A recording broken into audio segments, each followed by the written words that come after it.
the All NBA team. What up, Bulls Nation? We've got a live CHGO Bulls podcast coming up for y'all right around the corner. NBA free agency opens in 30 minutes. We are going to be here on set reacting to anything that might unfold, plus talking about all the other latest free agency and trade rumors surrounding our Chicago Bulls. Next.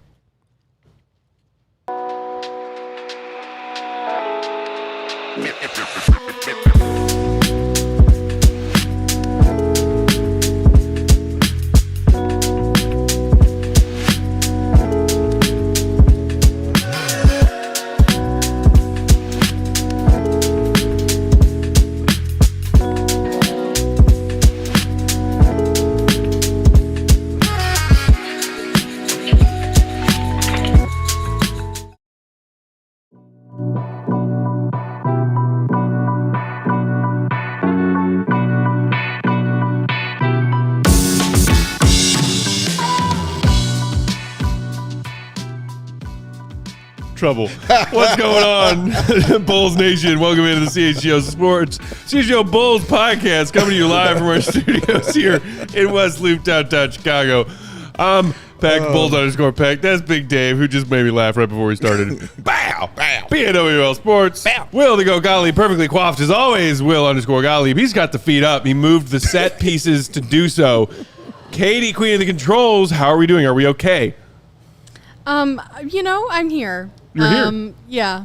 And your coffee table set deck is different because of Goat's feet. It's different. I mean, there's a lot of restrictions on me. I'm not allowed to move the trophy to another part of the table. No. I have to cover Dave's child somehow. Yep. And now I have to accommodate Will's feet. So it's a lot of things to juggle. There's a lot. We've been doing this show for 4 years. This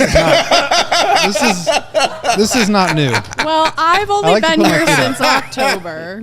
I get uncomfortable if I have to sit in the same position for too long. I got to move around. Oh my goodness. Well, Goat, I hope your feet are happy. Katie, I hope we can all move past this together. Because it's an important big day. Yes. NBA free agency opens at 5 o'clock Central Time. It is currently 4:34 Central Time. Less than a half hour to go. We've already seen many players make deals that have been announced over the last few days to stay with their current teams. And, gentlemen, we'll see if we get any sort of Josh Giddey news over the next hour and a half in the first hour of free agency being open. But 501 kind of makes you wonder if the deal was agreed upon between Giddey, his representation, and the Bulls, we would have heard about it by now. Because we heard about a lot of deals already. Yeah, I mean, I think it's a good thing, though. Yeah, I had to pause for a second because I was about to, so I stopped myself from saying craziness. But I think it's a good thing. It still means that they're actually taking their time and negotiating and, crossing the T's and dotting the I's. We know it's going to happen. It's going to happen. We know it's inevitable. I would be surprised if it doesn't happen today, to be real with you. Like, we know what's going down. I would be okay if it didn't happen today and they took their time and more time with this stuff. But I think the end of the day, guys, I'm just curious to see what the number is going to be because I think we all three of us kind of have an idea of what we like the number to be, what we think the number should be, but we think it might be different from what the front office is willing to give young Joshua. So I'm curious to see what it turns out to be, but I expect it to happen today. I really do. I expect it to go down today, whether it's at 5:01 or whether it happens at 10 p.m. later tonight. So I guess I'm a little bit more skeptical, Dave, because you really, yeah. How about that? Should we just end the show there? Just news right there, man.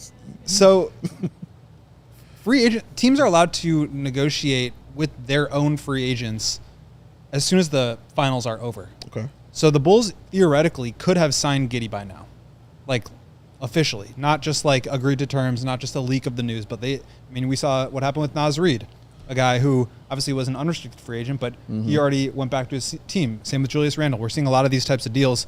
If there was something that was complete or just a couple of dotted I's and crossed T's away from signing something, I think Matt's right that it would have already happened. And so I am starting to think that this might get dragged out a little bit. Okay.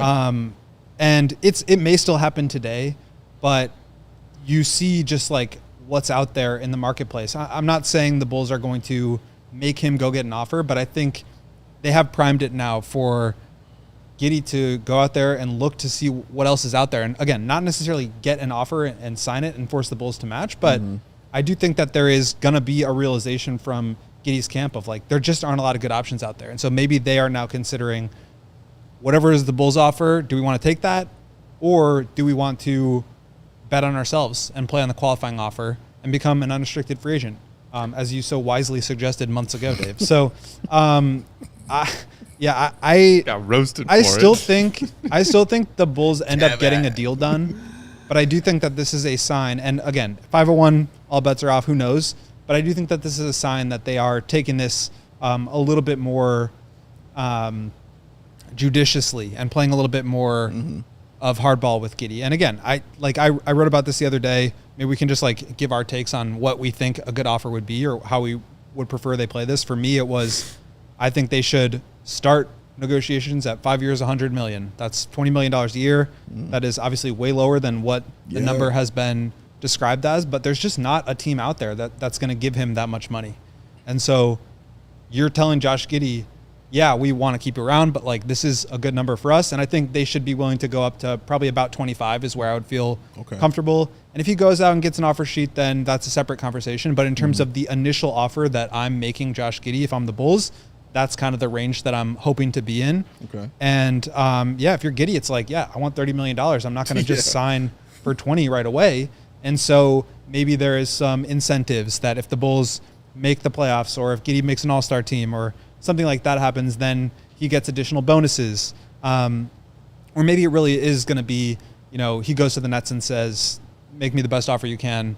The Bulls are going to match it anyway, but like, let's get me as much money as possible. Yeah. So I think that's a possibility, but I do think that just by virtue of the fact that they haven't yet come to an agreement that this is not going to be Giddey, take whatever you want, and let's just move forward. Do you like that? I think that's how they should be playing. I think you look at how it went last year. It was Patrick Williams signing before free agency started. Yeah. And so the Bulls didn't. It wasn't necessarily that they didn't let him test the market and go out and get another offer sheet. Although I think that would have been a better approach. It was that they jumped the gun before they really even had to. And I think they are. This is showing that they've learned from that a little bit, in the sense that they're playing this a little bit more conservatively and just showing Giddey that they aren't in a position where they have to give him whatever he wants just because he wants it. Yeah.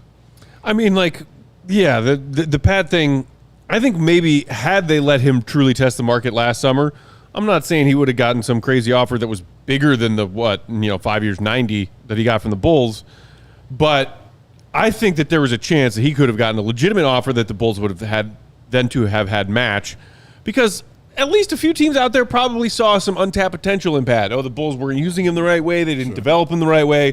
This is still a young player with lots of potential, so we'll throw an offer at him that's reasonable, not outrageous. With Giddey, you're talking about testing a theoretical market goat and the fact that one doesn't seem to really exist when you look around the league and at every team's cap sheets, and mentioning Brooklyn in particular. To me, if the message from the Bulls to Giddey is, in fact, go test the market because they're wary of signing somebody to too much money in too many years when the competition isn't there, the market for Giddey right now is a bunch of tumbleweeds made of crickets. It's not there. And so I think that... So it should be the Bulls using that leverage. I know some Bulls fans get weirdly triggered. They're like, what? Well, just because the Bulls have leverage doesn't mean they should use it. It was like, yeah, it does. Yeah, it does. Talk them down a little bit. Tumbleweeds made of crickets is brilliant.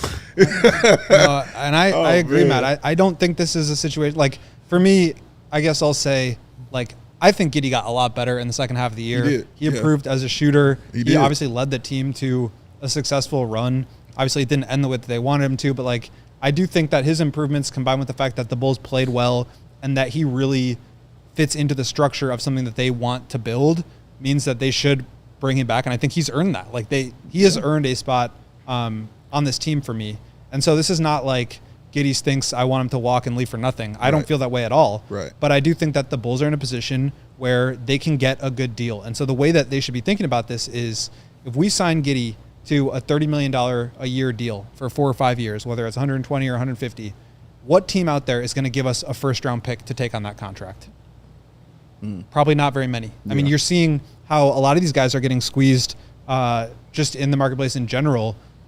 Players like DeAndre Ayton last night coming to a buyout agreement because his contract was so much they didn't want to take on bad salary for that. So this is not like a, give Giddey an offensive offer and disgruntle him and like hope that he walks for nothing. It's just like, how can you build a team that works together within the very harsh rules of the salary cap? And so I do think that they need to be thinking about it that way. And again, $100 million, $125 million over 4 or 5 years is a lot of money to turn down.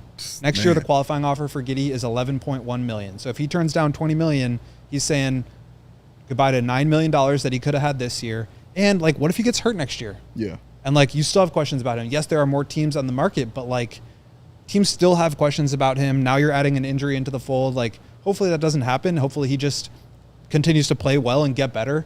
But for me, I just think that's a lot of money to turn down. I know it's not like percentage of the cap and all this stuff that like players have, pride and ego about how much they're making and what that says about their role in the league and their stature. But at the end of the day, $100 million is a lot to turn down. And so I think a deal in that range, whether it's 4 years or 5 in the Jabari Smith range, which is where he signed yesterday, I think it was 5/122. To me, that's the deal that the Bulls should be hoping to get him in. I think that's a lot of money for him. I think that's a fair value for him, and it puts the Bulls in a position where they can still have flexibility, make trades if they need to either build with him or move him down the line. Yeah, and that contract right there, 5/122, is fair because I still think Josh Giddey has stuff to prove. And to just hand him over, $30 million means you've proven it already, and you have not. And you've been traded for a reason. You know what I'm saying? So there's some stuff he has to prove, and that is a nice chunk of change and a nice piece of money for a guy that really has to prove that he is the man of this team. The Bulls are building their entire everything around Josh Giddey. Just look at the free agents look at the trades that they just made, bringing in Isaac Okoro. Look at the guys that they're drafting, guys who can get out and run and spread the floor. Like, this is all just to surround a guy like Josh Giddey. And he's got to prove that he can be that guy to build around, to have a team built around him, and him being that guy everybody, kind of eats off of, and him kind of feed everyone. So in hindsight, in that 15-5 site, yeah, it looks great, and yeah, it could work, but we need to see it for 82 games, and that's the prove it part of it. And that's why I was against giving him that $30 million. If he gets it, shout out to him. If he walks away and gets it like that, shout out to him.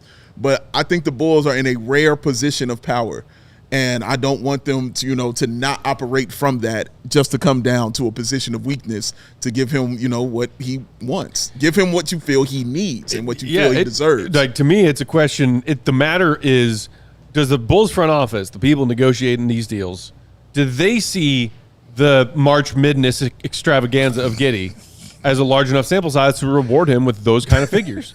Because Bulls fans, I think, are split on that. Yeah. Some say, hey, did you see what Giddey did after the All-Star break? That's a star in the making. Pay the man. Yeah. And some are saying, yeah, I saw what he did after the All-Star break. Playing against bum teams, resting teams, tanking teams over a smaller sample size of games. Mm-hmm. I'm not super enthused about throwing that dude $150 million. Yeah. Are AK and Eversley? That's the question. That is the question. And you don't want to bet against yourself is all I'm saying. I know we're getting close to an ad break here, but I did just want to say, the reason I'm saying 20 to 25 million is because I think that's a good deal for the Bulls. The way that I laid it out in my article, which really goes into more detail about this, you can find that on our website, allchgo.com, is $20 million would be like a very team-friendly deal. $25 million would be a neutral value deal, and $30 million would be a player-friendly deal. Mm-hmm. There's player option, team option that would factor into that, guaranteed money, incentives, all this stuff. But for me, $30 million, if he ends up getting that much, if it's 5/150 or 4/120, is that going to be the end of the world for this Bulls team? No, it won't. It just won't. That's not so much money that you can't build around it. You see teams like the Orlando Magic give 5/150 to Jalen Suggs. He's their third and now fourth highest paid player. You can build a team like that. It is slightly above average starter level money.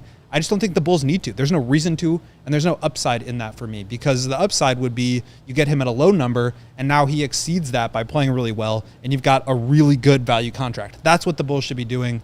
They aren't trading for draft picks. They aren't selling off parts to collect future assets. What they need is good value contracts and good players. And it's really hard to continue to bring in good players if you've got guys that are taking up too much of the salary cap. So That's true. I'm not gonna lose my mind if they give him 30. I don't think it's necessary. Beyond that, I think that's where you're getting into some pretty, hairy situation. Yeah. But I think 20 million, awesome. 25 million, fine. 30 million, it is what it is. But it's not gonna kill the Bulls for the next 5 years. Yeah. All right, how are we doing, Katie? Yep. Break time. All right, let's knock out some ads when we come back on the other side. More of these thoughts about free agency, plus we'll talk about some Bulls trade stuff going on as well. Hit the like button for crying out loud.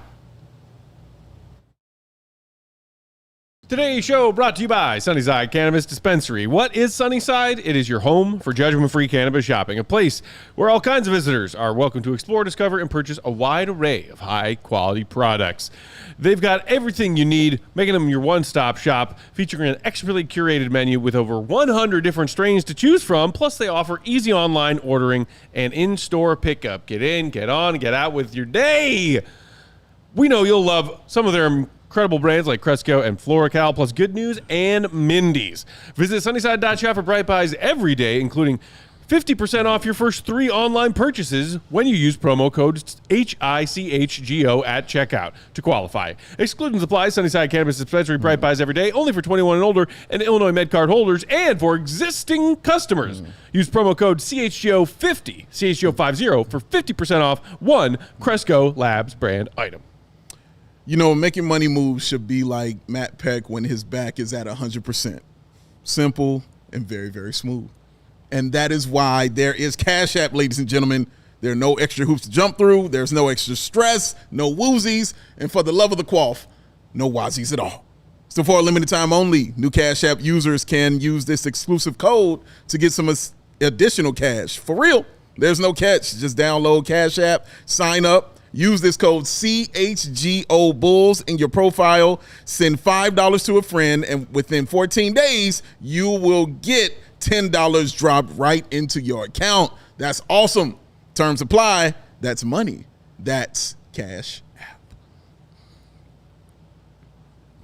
Rolling along here, CHGO Bulls free agency show on Monday, June 30th. The NBA's free agency window opens in just over 10 minutes. Will we see the Bulls and Giddey strike a deal? Will we see the Bulls strike any other deals? We'll be here finding out with y'all. Shout out to all 450 plus of you hanging out with us live on YouTube and in that chat. Hit the like button if you haven't done it. If you didn't do it during the ad break, make sure you also subscribe to that CHGO Sports YouTube channel to get alerts every time we go live. We are closing in on 85K. Let's go. Let's go. Let's get there while we're doing this free agency show. Hey, and hit the like button, please. Please. You're almost 500 people in there. I'm trying to save y'all from Katie just getting on you. This ratio of viewers to likes to 80 likes, guys. The Bulls aren't going to do anything we want them to do until you get those likes up. Yeah, sources tell me that if you hit the like button, the Bulls do exactly what you want them to do. Sources say. Also, sources tell me we're 19 away from 85K. 19 subscribers away from 85K? Come on, we can get there. Oh, man. You can do it. Hit that subscribe button when you hit that like button. It's the same thing. Shout out also to you Super Chat people. Shout out to Man Lantern, who threw us our first one of the show, who said, wanted to give a super chat in honor of AK's mammoth trade for cash considerations last week. Going to buy my cash considerations jersey. Oh, man, had mine from years ago. It's a great jersey to have in the collection. Everybody needs a cash considerations jersey. Yeah, it would be good for the set. It would be. It would. It would. Shout out to you, Man Lantern. Everybody who's feeling generous today, donate. Throw us a super chat, which, by the way, I believe that super chat inspired Katie's poll question. Cast your vote in the poll. And if you cast your vote in the poll and don't hit the like button, Katie will come after you. Yeah. So there's that too. But how would you spend your cash considerations money if you got one of them cushy deals from the Bulls? Oh, man. That is a question. But speaking of trades, hashtag cash considerations, the Bulls made a big one on Saturday. We did the emergency pod. Shout out to everybody who joined us on Saturday to break that one down. But I figured while we're still waiting, as we've ticked down here for the window to open, we could kind of just revisit that a little bit. Because look, I will admit my initial reaction was I was cranky pants on Saturday. I didn't love the trade, and I still don't love the trade. And it was a combination of just a snowball effect of being very displeased and unimpressed with what mostly the Bulls have been doing for the last several years. Was it the yelling that did it? Yeah, that. Screamed into the void. Still fighting a bad back. Okay. And they interrupted my Saturday. Got you. Fair point. The jerks. All right. Fair point. I figured it would be good to, at least for a couple of moments, to sort of revisit it. Sure. The trade itself. Lonzo for Okoro, straight up. This is how AK does. 2 years, $22.8 million remaining for Okoro on his contract. Former 5th pick overall in 2020, one spot behind our good friend P. Will, but has seen his role with the Cavs just sort of like gradually diminish over the years. Thank you, Katie, for those quick hitter stats and facts on Okoro. So, like, again, I may have been overreactionary and mad about the Bulls front office about a lot of other things when I was reacting to the Okoro for Lonzo trade on Saturday. But after a couple days for a cooler head to prevail, I'm still not loving it. Because, like, Okoro, like a Giddey, is an example of AK seemingly going out and targeting a specific player as opposed to, refurbishing his draft cupboard. Sure. Because he wants that player. But that player is a player who is young, theoretically improving, growing into, hopefully, the prime of their career, who saw their role steadily decrease as the team he was playing for got better. It was the same with Giddey in OKC. It's the same with Okoro in Cleveland. That's a good point. Including playoff minutes. That's a good point. Why is anyone jumping for joy on this deal? Because it's like, as the team is getting better, they figure out that this player is less involved in them getting better. Well, first of all, I'll say I like the fact that this happened because this kind of sets the world back in the right order, which is Matt Peck and C-Red Fred on opposite side of things. There we go. He's always been a big Okoro guy, hasn't he? Huge. Coming into the Isaac draft, Okoro guy. I was like, colossal, and he has been going clean in about Isaac Okoro, and this is how the world should be. that does make me feel a little better. Yes, Knowing that Fred and I now disagree again. Because you guys are on the same page for a while, and I'm like, yeah, that's cool, but that's like Superman and Lex Luthor teaming up, and nobody wants to see that. Unsettling. Yeah, a little bit. So, yeah, they're back to those ways, which is awesome to watch. See Red Fred soon on the show. But I like Isaac Okoro. I don't hate Isaac Okoro as a player. I think you're dead on, Matt, with what you're saying about him. As far as, you do all this, but when it's money time, you have to go have a seat on the bench because we got to put somebody better out there for you. So now I wonder if it changes his mentality because he's in a position now where he gets a chance to have the minutes and to prove that the Cleveland Cavaliers were making a mistake. They won 65 games, but who knows? He has a chance to prove it. He proved people wrong on his three-point shooting. Proved people wrong as far as the longevity of his career because I've definitely talked to people who thought he would be out the league for sure, but he proved those guys wrong as well. So now it's time to continue to have that prove them wrong mentality that Josh Giddey kind of has that I just talked about in the last segment. So young guy making $11 million plus and some change this year, make $11 million and some change next year. 2 years to show that he's legit. I like him as a three-point shooter. I definitely see how it fits with a guy like Josh Giddey, especially in transition when you're running the break. Immediately, he's your best defender on the team. He'll be guarding, whoever the best player is. Seeing him and Dosunmu do that would be really cool. Also having a help defender in Modest Buzelis protecting the rim in some sort of capacity will be really cool as well. So he's just a tough guy, a hard-nosed, real strong, tough guy. But as Matt said, there's a reason that he couldn't get on the floor when it was really time, to have those players, shine in those moments. So they were like, we don't need your defense at this point in time. We need these buckets. And he's not a guy that's able to go get that. As of right now, he could improve on that. But I don't hate it. I don't hate Isaac Okoro. He doesn't bother me. I think he's a solid player. And I think he'll be solid for the Bulls. I do. Yeah, I think there's probably like 4 ways to think about this. One of them is just like the player in terms of like the production that you're getting. And I think you pretty much nailed it. Like, I think he's a good player. I think he's going to be helpful. I think that there's like, I've seen some conversation about like, oh, he still has like more upside. I think he's like going to be a solid role player, like 4th or 5th starter. He's been in the league for 5 years. He's never averaged more than 10 points a game. So I don't think like he has all-star untapped upside. That's just not really typically how it works in terms of player development. But I do think he can be a really productive, nice young player and certainly give you more availability than what Lonzo could. So I think that's one piece. The second piece is the asset cost.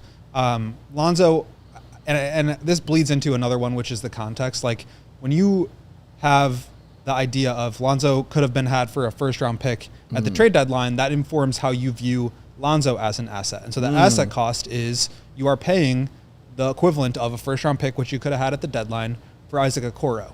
And I think that is probably not quite fair. Like, to me, you've heard people talk about Okoro, the Cavs needing to attach picks to get off of Okoro because he's not really in their main rotation. They brought in Max Strus over him, Sam Merrill, Dean Wade. Like, all those guys were the bench wings ahead of him. And obviously that doesn't even account for the starters. DeAndre Hunter is another name. So I don't think that, like, he was a positive value contract. And when you could have gotten a positive value for Lonzo, I wonder, like, what the trade-off there is. And so, like, you think about it this way, would Okoro get you a first-round pick on the market right now? I don't think the answer is yes.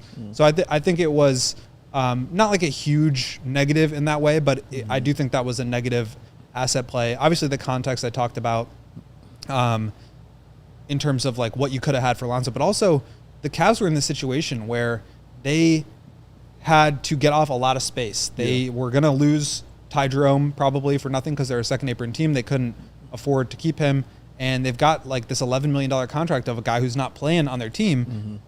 This trade is doing them a favor. You're giving them a backup point guard replacement for Jerome, who you're going to lose because you can't pay him, and getting Okoro's $11 million off your books. So I think that hurts. And then also the Bulls adding an additional year, obviously Lonzo with the team option into next season, hurting their cap space. So from those different angles, it just, like, doesn't make a lot of sense to me.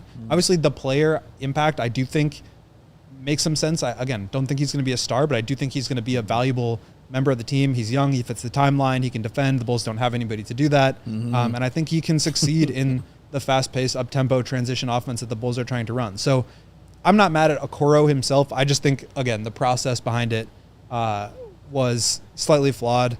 And I think also, like, it's just, like, I'm not going to see a Bulls transaction where they don't get assets when they could have and not call that out. Like, they're not playing the game. Speaking of, I think it was Diego in the comments earlier. Shout out to him saying, I think AK's done. It's just going to be a chat GPT negotiation with Giddey. But speaking of, like, the way AK's been operating with these trades, Kay, did you have the trades related stat from our pal Tom Habistro that you could throw up there right now?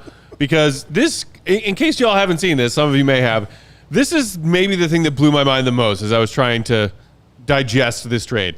The Bulls have a thing for clean one-for-one trades with no picks involved. There have been over 100 trades the past 2 NBA seasons. As far as Stro can tell, only 4 of those over 100 trades involve one NBA vet being traded straight up for another NBA vet. The Bulls are responsible for 2 of those 4 trades, being Caruso for Giddey straight up and now Lonzo for Okoro straight up. That is abnormal. 4 of over 100? Yeah. And you're 2 of the 4 where you say, no, that's it, thanks. Yeah. Why? That should be a giant alarm bell to all Bulls fans saying, why the hell does our front office operate this way? And shout out to actually having 5 of the 8 players on the Chicago Bulls, because EJ Liddell is in there also as well. hanging out in there. So that's a part of it too. Yeah, when I saw that a few days ago, I was like, damn. Like just damn. That's all I kept saying, man. Like, that's crazy. And not cool. It's not cool. Not cool, man. Not a good thing in a straight up player for player. And then look at the players that outside of the Bulls that were being traded straight up for, straight up. It's Kevin Porter Jr. It's EJ Liddell. It's those guys. And we're talking about sending, now 2-time world champion Alex Caruso over there. Younger veterans who the teams who drafted them decided we don't want. Yeah. And AK's out here being like, we want young players with experience. Give me that one and give me that one. Yeah. So when I see people, and I saw people saying you guys are being negative and being so negative on this stuff like that, and it has nothing to do with that, bro. We telling the truth. Like, we just being honest about it. Like, sure, Matt gets a little fire, a little hot under the collar when he's saying it, but when he says something that isn't true, I'll be the first to let you know. You know what I'm saying? Like, but he's telling the truth in this realm and in this fashion, man. So it's not good what this front office has been doing. It shouldn't be acceptable what this front office has been doing. It shouldn't be acceptable for you to say, yeah, I get it, they suck, but can we move on?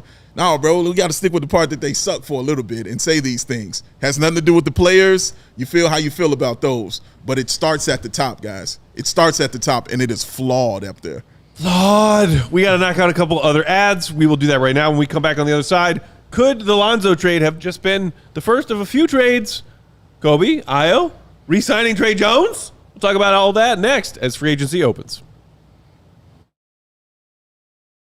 Today's show brought to you by Ray Chevrolet in Fox Lake, who are kicking off their summer with big savings all month long. Come in today to shop the summer sales event. Drive home with $10,000 off MSRP on brand new Chevy models. Check out their selection of over 125 different vehicles priced under $20,000. With one of Chicagoland's largest Chevy inventories, you're sure to find the vehicle perfect for you. Plus, with that raised price promise, it lets you shop confidently because the price you see is the price you will pay. No add-ons, no gimmicky service fees, this, that, or another. No, that's the raised price promise. And don't miss out on their summer sales event going on all month long. Again, $10,000 off MSRP on new Chevy models. Shop Ray Chevrolet in Fox Lake or raychevrolet.com. They've been serving the community since 1963. There's certain rules in life, ladies and gentlemen. Let that man throw his hat. Don't ever touch the quaff. Don't run up on the queen. And don't get biffed. No, don't do it. no. Stay at home. Get that shop at home convenience that you can only get from Empire Today. Why? Because they are flooring experts, dedicated flooring professionals whose focus is only on flooring every single day. With Empire Today, you get that clear upfront and all-inclusive pricing. Plus, you can schedule installation as soon as the next day. Schedule a free in-home estimate today because some things are just better at home.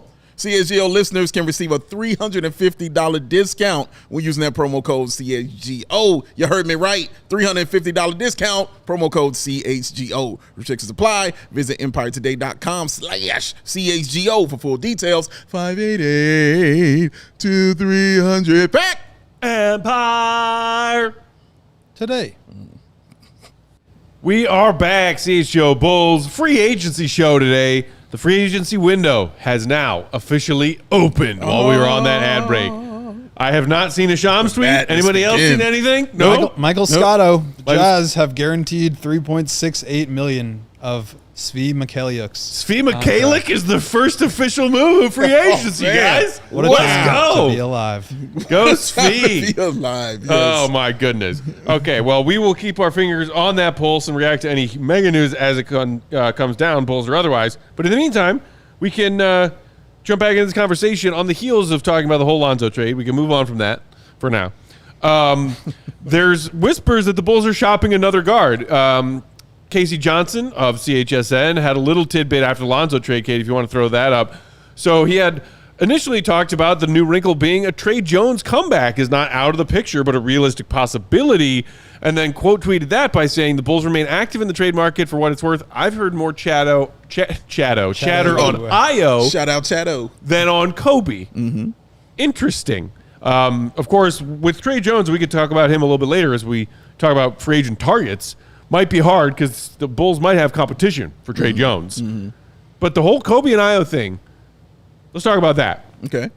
Dave. Yes, sir. Initial reaction to there's more chatter out there about Io being shopped than Coby. Both have 1 year remaining on their deals. Right. In line for a big pay raise on whichever next deal and whichever team.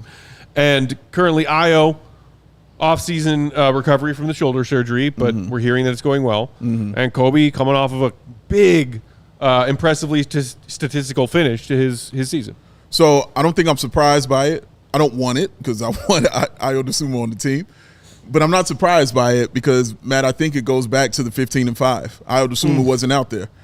Io Dosunmu was not out. He was injured. Lord. And so this is out the front office and how they're looking at it. This is me speculating. Right, yeah. How they're looking at it. Like, dude, look at what we did, without him. Look at the run that we went on.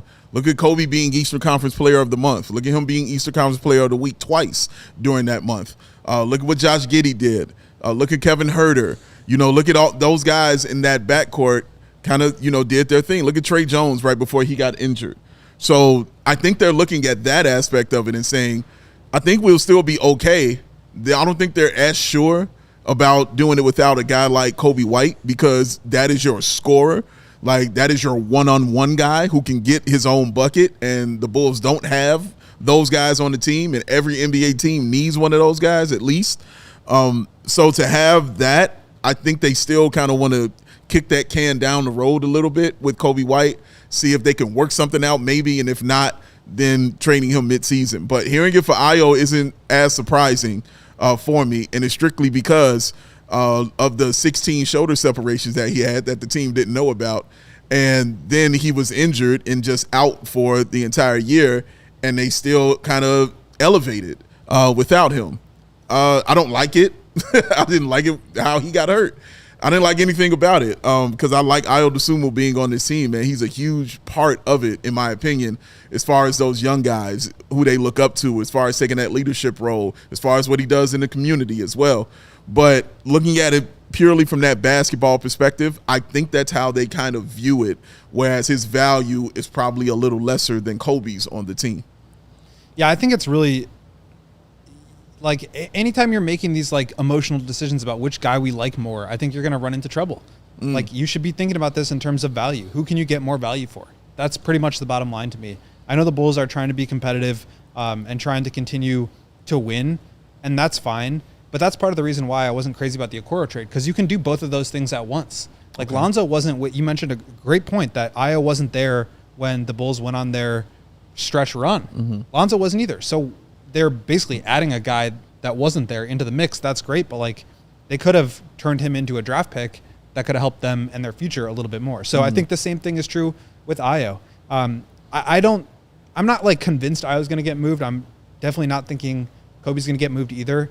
I think that if they do want to bring back Tre Jones, who also, by the way, was not available for the stretch run, then he is a little bit duplicative with Ayo. I think people think about Ayo as being a young player. He is 9 days younger than Tre Jones. So they're really the same age. Coby is in that same category as well.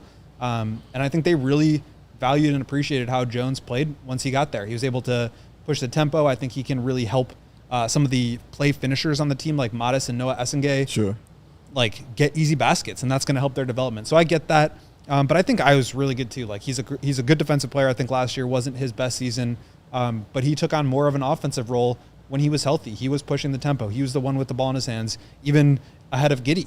He was running point guard. So I wouldn't be giving up on him right now. I think his value is probably at a lower point just because of the injury and the way that he played last year relative to previous seasons.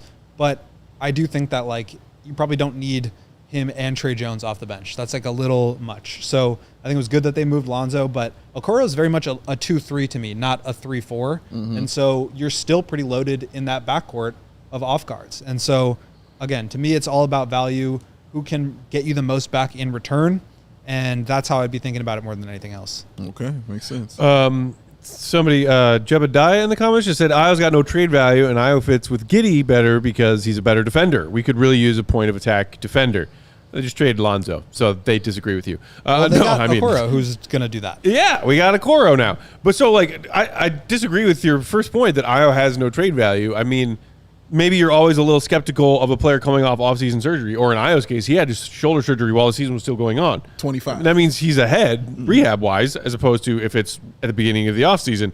And he had his first absence of about, I think it was like 8 to 10 games in late December, early January.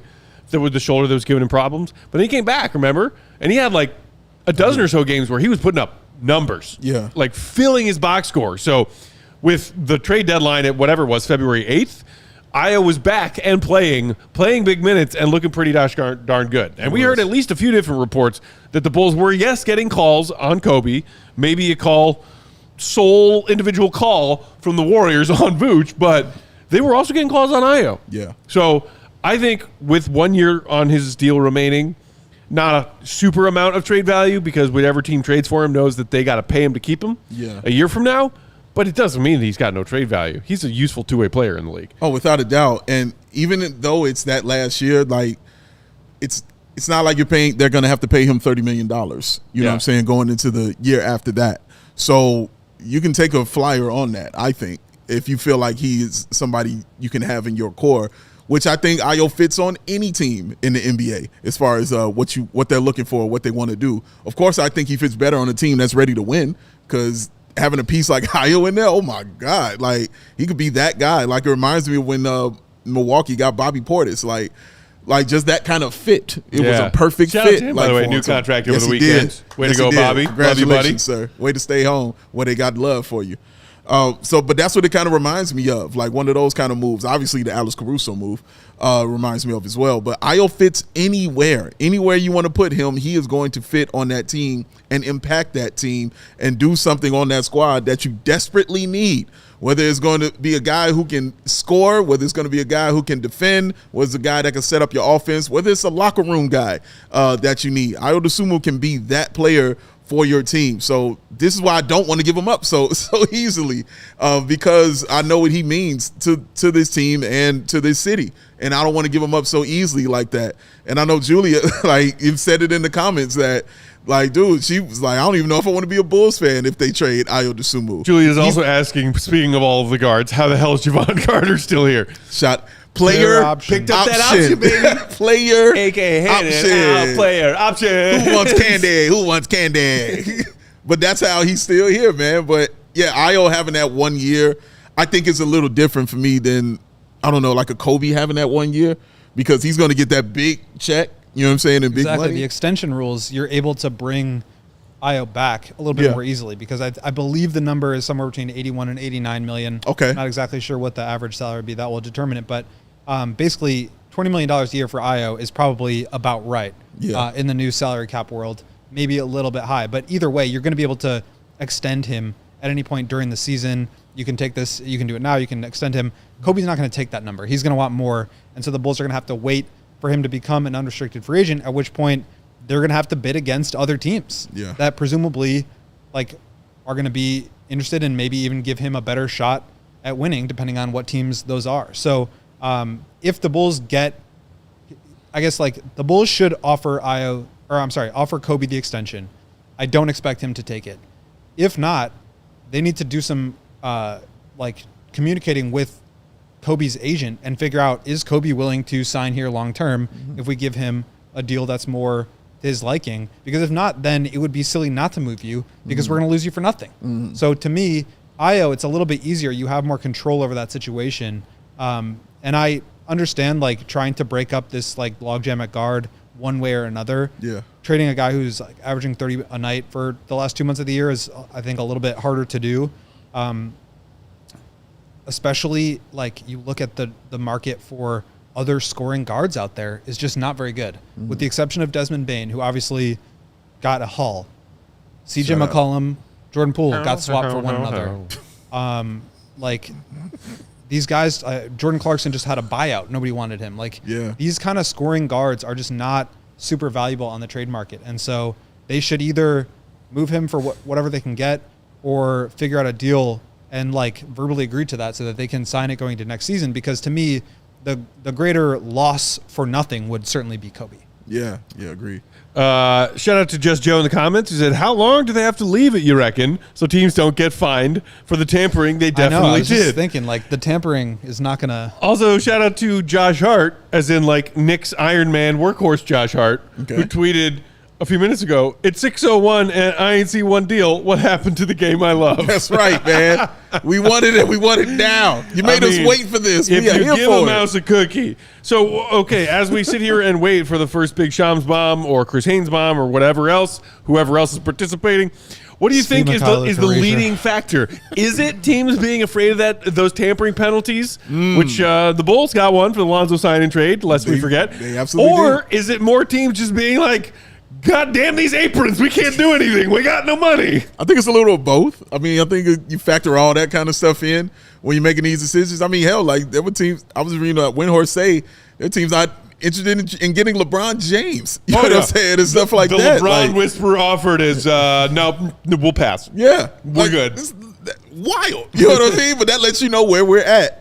You know what I mean? And you won't hear that about the greatest player ever. But that's crazy. You know what I'm saying? And here, it just kind of blew my mind hearing that and just let you know what teams are thinking, you know, as far as financially and things like that. If you're telling me LeBron, like you won't move heaven and earth to get this guy on your squad, man, they ain't moving nothing to get, you know, anybody else going, man. So, hey, we'll see. We'll be here, though. We'll be here. We got to knock out our last ad break of the show, but don't worry. We're going to be here through 6 o'clock. We figure we stay live for the first hour of free agency. We'll react to anything that happens. If nothing happens, we got plenty to talk about. We're going to talk about Kuminga next. Little bomb to talk about on the backside of this. Little bomb, mini bomb. Hit the like. Bomb. Today's show is brought to you by Mando. It's getting hot out there, y'all. Summer is here. That means you need deodorant that you can rely on.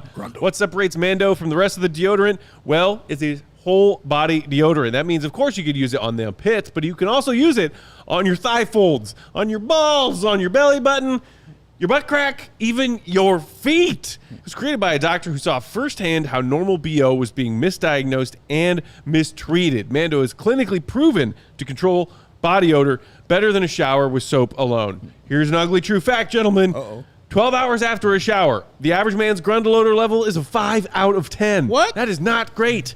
But with Mando, the average grundle odor level, 0 out of 10. What? That's what we're looking for.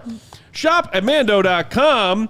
Mando Starter Pack, perfect for new customers. It comes with a solid stick deodorant, cream tube deodorant, 2 free products of your choice, and free shipping. Use promo code CHGO at shopmando.com to get $5 off your starter pack. That's SHOPMANDO.com. Promo code CHGO. Please support our show and tell them we sent you there. Smell fresher, stay drier, and boost your confidence from head to toe with Mando. With the point. You want to celebrate and have a wonderful weekend? You just want a quick getaway with your loved one? Well, guess what? You need to be at Potawatomi Casino Hotel in Milwaukee, y'all. They've got everything you need in one spot, talking thousands of the latest slots and table games. You ready to refuel? Guess what? You've got a ton of amazing restaurants and bars to choose from. Whether you're feeling fancy, how do you do? Or just want a quick bite, then they've got you covered. You don't even have to leave the property. You can stay in style at that luxurious hotel, just steps away from what many call the Midwest best sports book. Heading to a ball game this summer? Start your day right at Potawatomi, hit the sports book, and then head right on out to the game. It's all right there, y'all. It's super convenient. Milwaukee's got a full summer lineup, concerts, festivals, sports, you name it. Potawatomi is a perfect home base for all of it because it's Potawatomi Casino Hotel Milwaukee. Your win is waiting. Go check it out right now. And welcome back. We roll on CHGO Bulls pod on a free agency opening Monday. Hit that like button. Thanks for hanging out with us if you're in that YouTube chat, all 700 of you. If you haven't hit the like button now's the time. Do it. What are you waiting for? Yeah. Katie will yell at you. Subscribe, too. Make sure you also subscribe. Getting closer to that 85,000 number for CHGO Sports YouTube channel subscribers. Appreciate each and every one of you. And, Goat, as we were just going to break, you said, got a little bomb? Got a little bomb from Sean. You want to bomb the bomb, Goat? Jaren Jackson Jr. and the Memphis Grizzlies agree to a 5-year, $240 million maximum renegotiation and extension. So, a lot of money for Jaren, $250 million. That's quite congratulations. There was maybe a half a day after the Desmond Bane trade where there were some whispers like, hey, maybe what about Jaren Jackson Jr.? And you know what? It wasn't like some random misaggregate. Like, I'm pretty sure Brian Windhorst said that on like Get Up or some ESPN show. He just tossed it. They might be open to shopping Jaren Jackson Jr. and Ja too.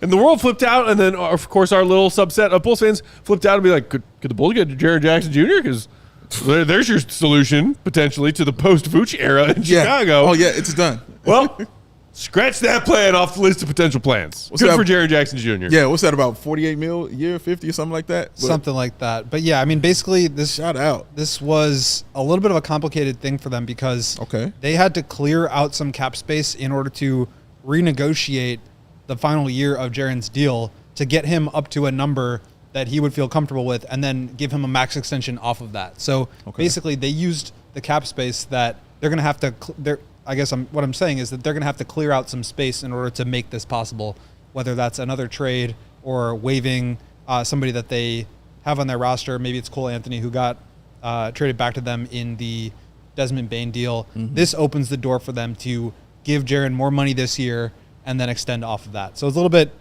unique and complicated, and also something that the Bulls could consider doing with Coby if they wanted to operate as a cap space team this year. Pretty complicated, probably not worth talking about, but that is what happened here as another deal for the Grizzlies comes through. Another Grizzlies deal on the heel of your point about Jaren Jackson Jr., and this is actually a name that was in your free agent targets write-up earlier today, lchgo.com, Goat. Free agent Santi Aldama has agreed on a 3-year, $52.5 million deal to return to the Memphis Grizzlies. So, Saucy dog. scratch that one off Goat's list. I like Aldama. I think that dude gave them good minutes. Yeah, agreed. And there's another pipe dream name. Not even a pipe dream, just a kind of dream. Well, he's signed for more than the Bulls were going to be able to give him anyway. 3 years, $52.5 million. That's like 17.5 per year. So basically, the Bulls, if they're going to make a deal, it's going to end up being for the mid-level exception, which is $14.1 million this year or less. They can use that in multiple deals. They can split it into parts.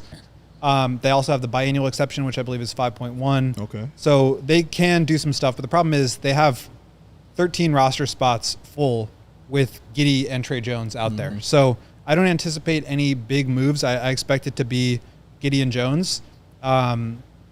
But theoretically, somebody like an Aldama, who I think is a really good third big, who can stretch it out, dribble, pass, shoot, but probably not someone who you want as like your full-time 5. I think that's a good deal for him. Okay, shout out.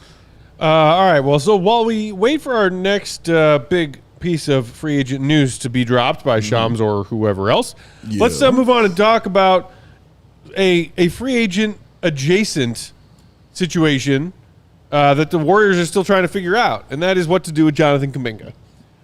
He is not necessarily a quote-unquote free agent target potentially for the Bulls, but a sign-and-trade target. Yes. And all signs point to the Warriors looking for a new home for Kuminga. Kuminga wants out. Kuminga wants a payday.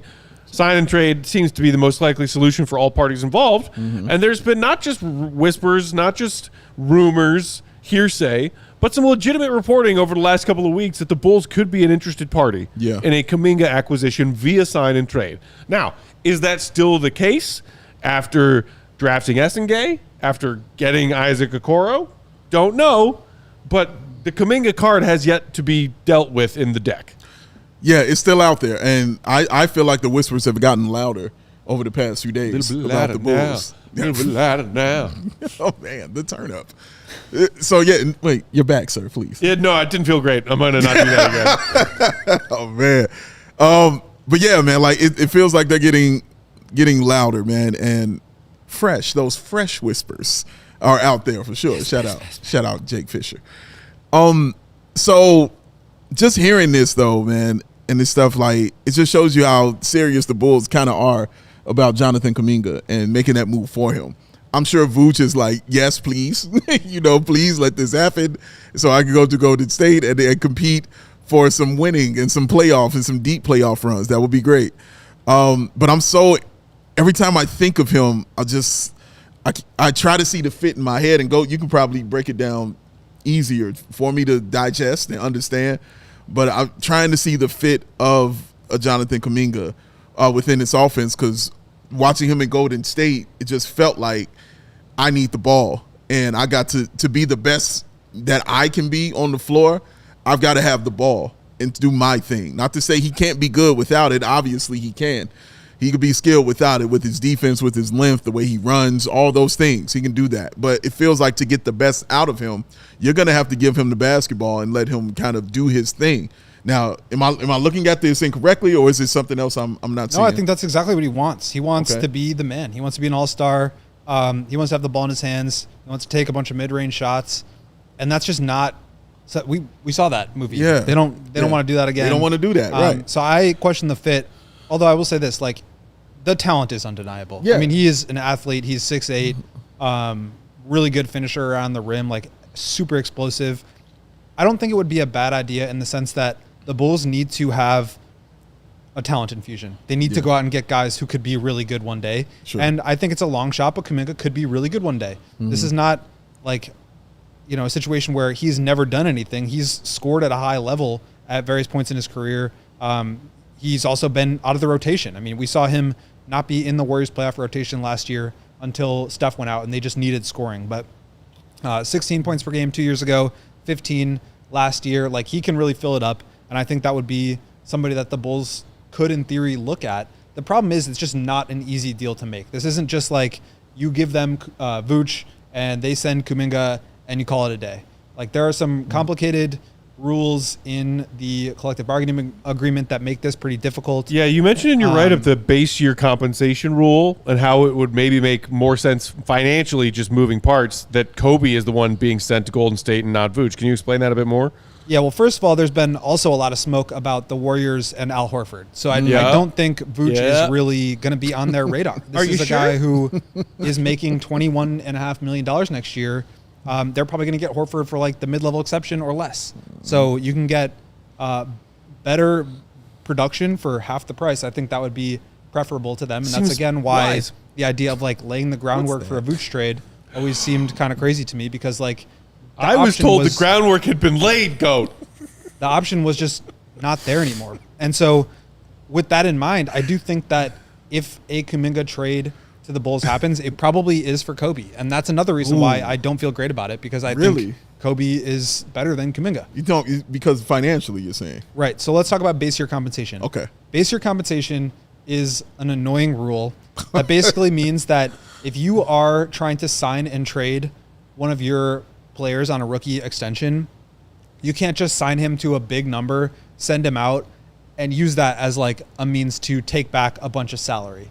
Basically, if Kuminga signs for $25 million a year, that counts as $25 million a year for the Bulls, but it only counts for $12.5 million a year going back to the Warriors. So it's really difficult to do these counterbalance deals where the Warriors send out $25 million, the Bulls would have to take back that much money, but they would only be able to, the Warriors would only be able to take back 12.5.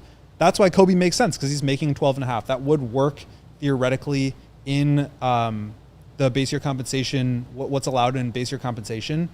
I don't know about the value. I'm curious to hear what you guys think about that. The Warriors also have a trade exception where they could send some salary back, like maybe it would be Io. To me, that's like way too much. So maybe it's you get off of Javon Carter and you can send him back there, open up a roster spot, clear out some space.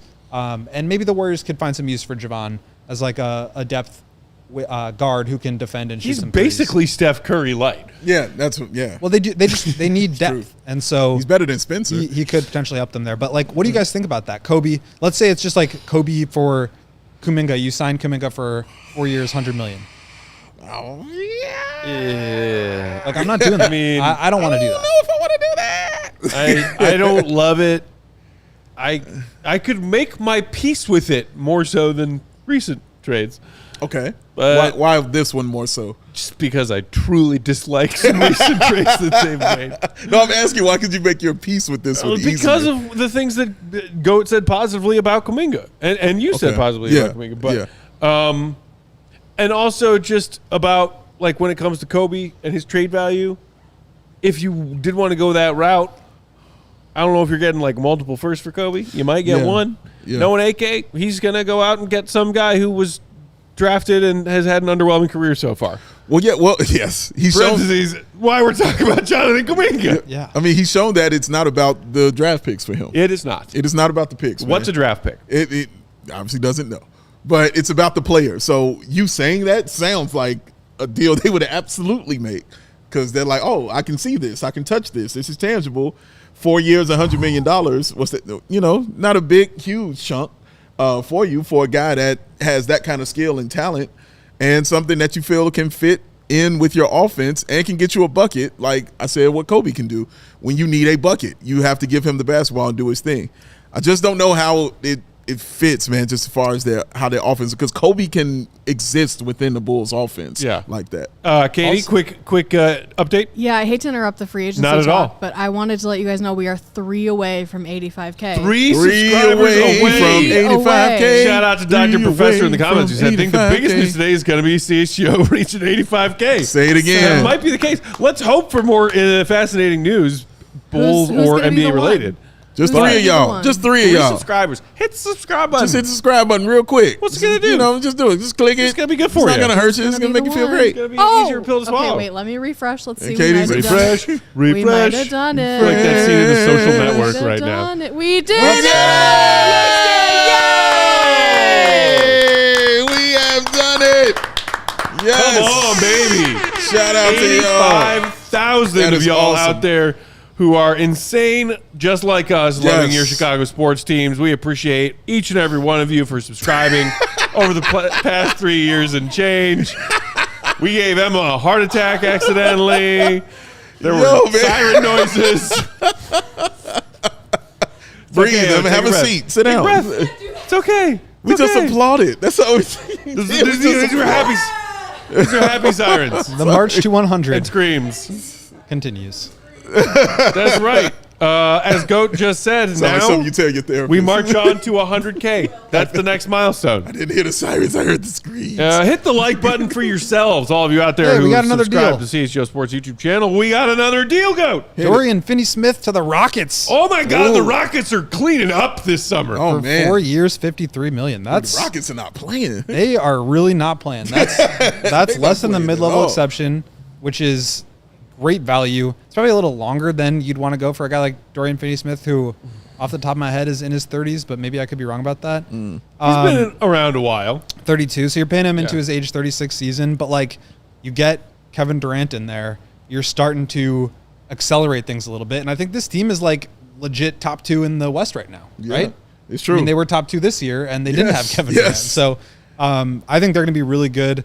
Their roster is kind of falling into place. Yeah. You've got Adams, Dorian Finney-Smith, Reed Shepherd, Tari Eason off the bench. You've got, obviously, Fred VanVleet, Amen Thompson, Jabari Smith, who you just signed, Durant, and Alperen Şengün in the starting lineup. That is a really strong team. They can play big, they can play small, they can play zone, they can play fast, they can defend, they can now add some shooting in there. So they are going to be a really dangerous team out west. They can play tough as well, too, man. Bunch of goons on that squad right there. I like the fact they got rid of Dylan Brooks, I must say.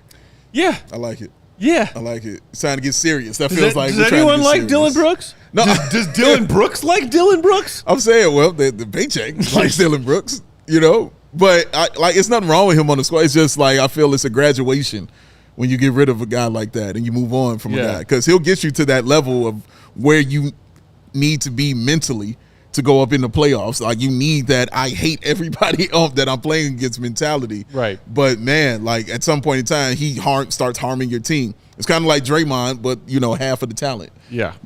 So it starts harming your team after a while. And him going to another place, just like, no, Houston is dead serious. Like, Thompson is going to get better. Like, think about the young guys on this squad, man. Look at what they did last year. And these guys, some of them were in their rookie seasons, in their second and third years. They're going to get better. And now you're adding all this talent to it that, man, they're going to be a problem, a true problem. Them versus OKC is going to be must-watch television on the NBA. See Ruby 23 in the comments saying Houston looking nice. Hugo Mateus saying Whitmore to the Bulls. Meanwhile, another mini bomb. Free agent center/forward Paul Reed, aka B-Ball Paul, has agreed on 2 years, $11 million to return to the Pistons. So there is that. But so the whole Whitmore thing, I know that's a name that you've been throwing around over the last week or so, Goat. I mean, where do you stand on that? I think he would have been a good target with Lonzo. Yeah. Like, to me, there's more upside there than in Okoro, and he may bust. He might not be as good as Okoro, but like the risk reward proposition for me was more interesting there, just because he has a lot more upside as a scorer, in my opinion. Has not been able to crack the rotation in Houston, and you can see why. They're just incredibly talented on the wing in particular. But he's a guy that I think they could probably get something for, whether it's like a couple of seconds or a protected first. But I think they're kind of trying to keep their powder as dry as possible to be able to go out and make the Giannis swing if need be. And so maybe they turn him into another asset that won't hurt that package that they can ultimately send out. But to me, that's kind of where I would imagine that they're looking. But if you can get Cam Whitmore, like, those are the kind of under the radar second draft upside swing guys. Yeah. And the reason I like him, I think, more than Okoro is because Okoro is more of a known commodity to me. Sure. He has a track record. He's been in the league 5 years. He's been consistent in terms of his output, production, strengths, and weaknesses. Whitmore is very much like a mystery box, and there's like the Family Guy, like, it could even be a boat, but like I think he just has more upside. He's younger, and he had much more scoring pedigree coming out of college. So to me, that would have been a good play, but I also think he could still be available for the right price. I don't know what that would be, or what the Bulls would have to give up, but that's definitely a name that, Kelly Iko from The Athletic reported that he's on the market. They should be looking. Jebediah says Whitmore is a locker room cancer, a ball hog, and no defense. So suck it, GOAT. All right. Meanwhile, we got another Grizzlies deal getting done. What? Shams Grizzlies? just a moment ago. Grizzlies and guard Cam Spencer have agreed on Cam 2-year, Spencer. $4.5 million fully guaranteed contract. Okay. Sources tell ESPN. Hey, Mark Bartelstein finalized. Hey, good old Mark Bartelstein. Shout out. There were a few years there where the Bulls were represented by 85% Mark Bartelstein clients. That's pretty accurate. Remember Pretty that? accurate. I do remember I that. don't know what it was. Gar Forman and Mark Yeah. Bartelstein were just Yeah. BFFs. Yeah, they Priority enjoy Is each your other. agent Right down the road Bartelstein? in Welcome to the Chicago. Chicago Bulls. What'd you say? The Priority Sports offices are in Chicago, so they had a There it is. Just roll out of bed and write Roll on. out of Like, bed and yeah, you're right there. get to Hey, who you deal. representing? Yeah, we'll take them. All right, great. Yeah, I mean, Okay, so those are the latest deals. So go back to did we finish our Kuminga conversation? I can't remember. Yeah, okay. Katie's done with Katie's Kuminga. done with the I'm Kuminga so conversation. sick of hearing about Jonathan Kuminga. We've done like 3 shows on him, and that's nothing against us doing shows on him. It's just I'm so sick of hearing about him. Either Sure. we're doing it or we're not. I'm Yeah. over it. Also, I don't think he fits with this team. Like he's gonna take away minutes from your young guys. And I'm over it. We're done. Yeah, they just got Okoro and Essengay. You still have Modest. You still have Patrick. Like, Right. unless other moves to clear out some roster spots Which- come to fruition, like, and just not for Coby. If you can figure it out for Vooch, or maybe there's a third team you can loop in, but then you're paying another team to take on salary. So I just think it's probably pretty complicated. But like a lineup with Giddey, Kuminga, Okoro is like the shooting, the spacing is just not going to be conducive to Yeah, basketball man. in 2025. is there a lineup that can work with a guy like Jonathan Kuminga? Like any line like that you can put together in your head that can work? I mean, yeah, if you have a lot of shooters around him and you want to just let him cook, like, but the Bulls don't have that right now. This So is that's true. that's part of the problem. They don't. That with is true. Like even Tre Jones, who shot the ball well, is a low volume shooter. That's part of the calculus with Okoro too. He shot 37% last year, which is great. Giddey shot 37% last year, which was great. But they're not taking enough volume to really Yeah. put pressure on teams to where they're Okoro was in defending what, you. like 2 per game? I'm I not don't sure know what exactly per, off the top of my head, 36 but like was, teams are leaving them open. They're just they're clogging and up never the paint. contested. And so that's part of the calculus too of it's not just how well do they shoot it, it's how is the defense guarding you and what does that Yeah. mean for how wide open the paint is or not. I do agree with you that the Kuminga sign and trade makes a little less sense now than it did, say, before the draft and before the Lonzo for Okoro deal. But, I mean, as recently as earlier this afternoon, Anthony Slater of The Athletic had a fresh report saying it's the Heat and the Bulls as the 2 likeliest suitors to make this deal for Kuminga. When you hear that, though, when you hear Heat and Bulls, as a Bulls fan, what do you think? Oh, well, then it's going to be Heat, right? Yeah, that's kind of how I think. Like he fits. Heat want a player. Heat get that player. Yeah. They didn't get Kevin Durant. He want to play, But- he gonna get the player. He fits. Like he fits perfect. Like when I see Kuminga, I think of Miami Heat player. Like he's in that mold. They don't mind a guy, coming in thinking he's the guy as long as you are the guy. They And don't that mind team- you doing that team it could at use all. a bit more scoring punch. They can do a bit more everything. Despite Absolutely. the fact that they mopped the floor with the Bulls in the play-in tournament again. Yeah, but again- that team's half-court offense is trash. Because again, play-in tournament, so they're not super great. You know what I mean? It's just they were better than the How Bulls. dare you, Dave? Yeah, just Play-in telling you tournament results. participants mean you are on the upswing. Just telling you the participants like how it happened. But I think Kuminga fits the Heat better. Like I think of guys like Deion Waiters, like your guy. Like I think of things that my like guy? that. That's your guy. Like Is that my guy? that's his guy. Well, I think of those kind of players. You know what I mean for Yeah. a Miami Heat kind of roster. And for me, it fits. They like those kind of guys who are like, give me the ball. As long as the ball goes in, as long as we are hitting these shots, they will develop whatever around that player that they need to because they have a brilliant coach. And they also, bring up guys, and guys get better within their system.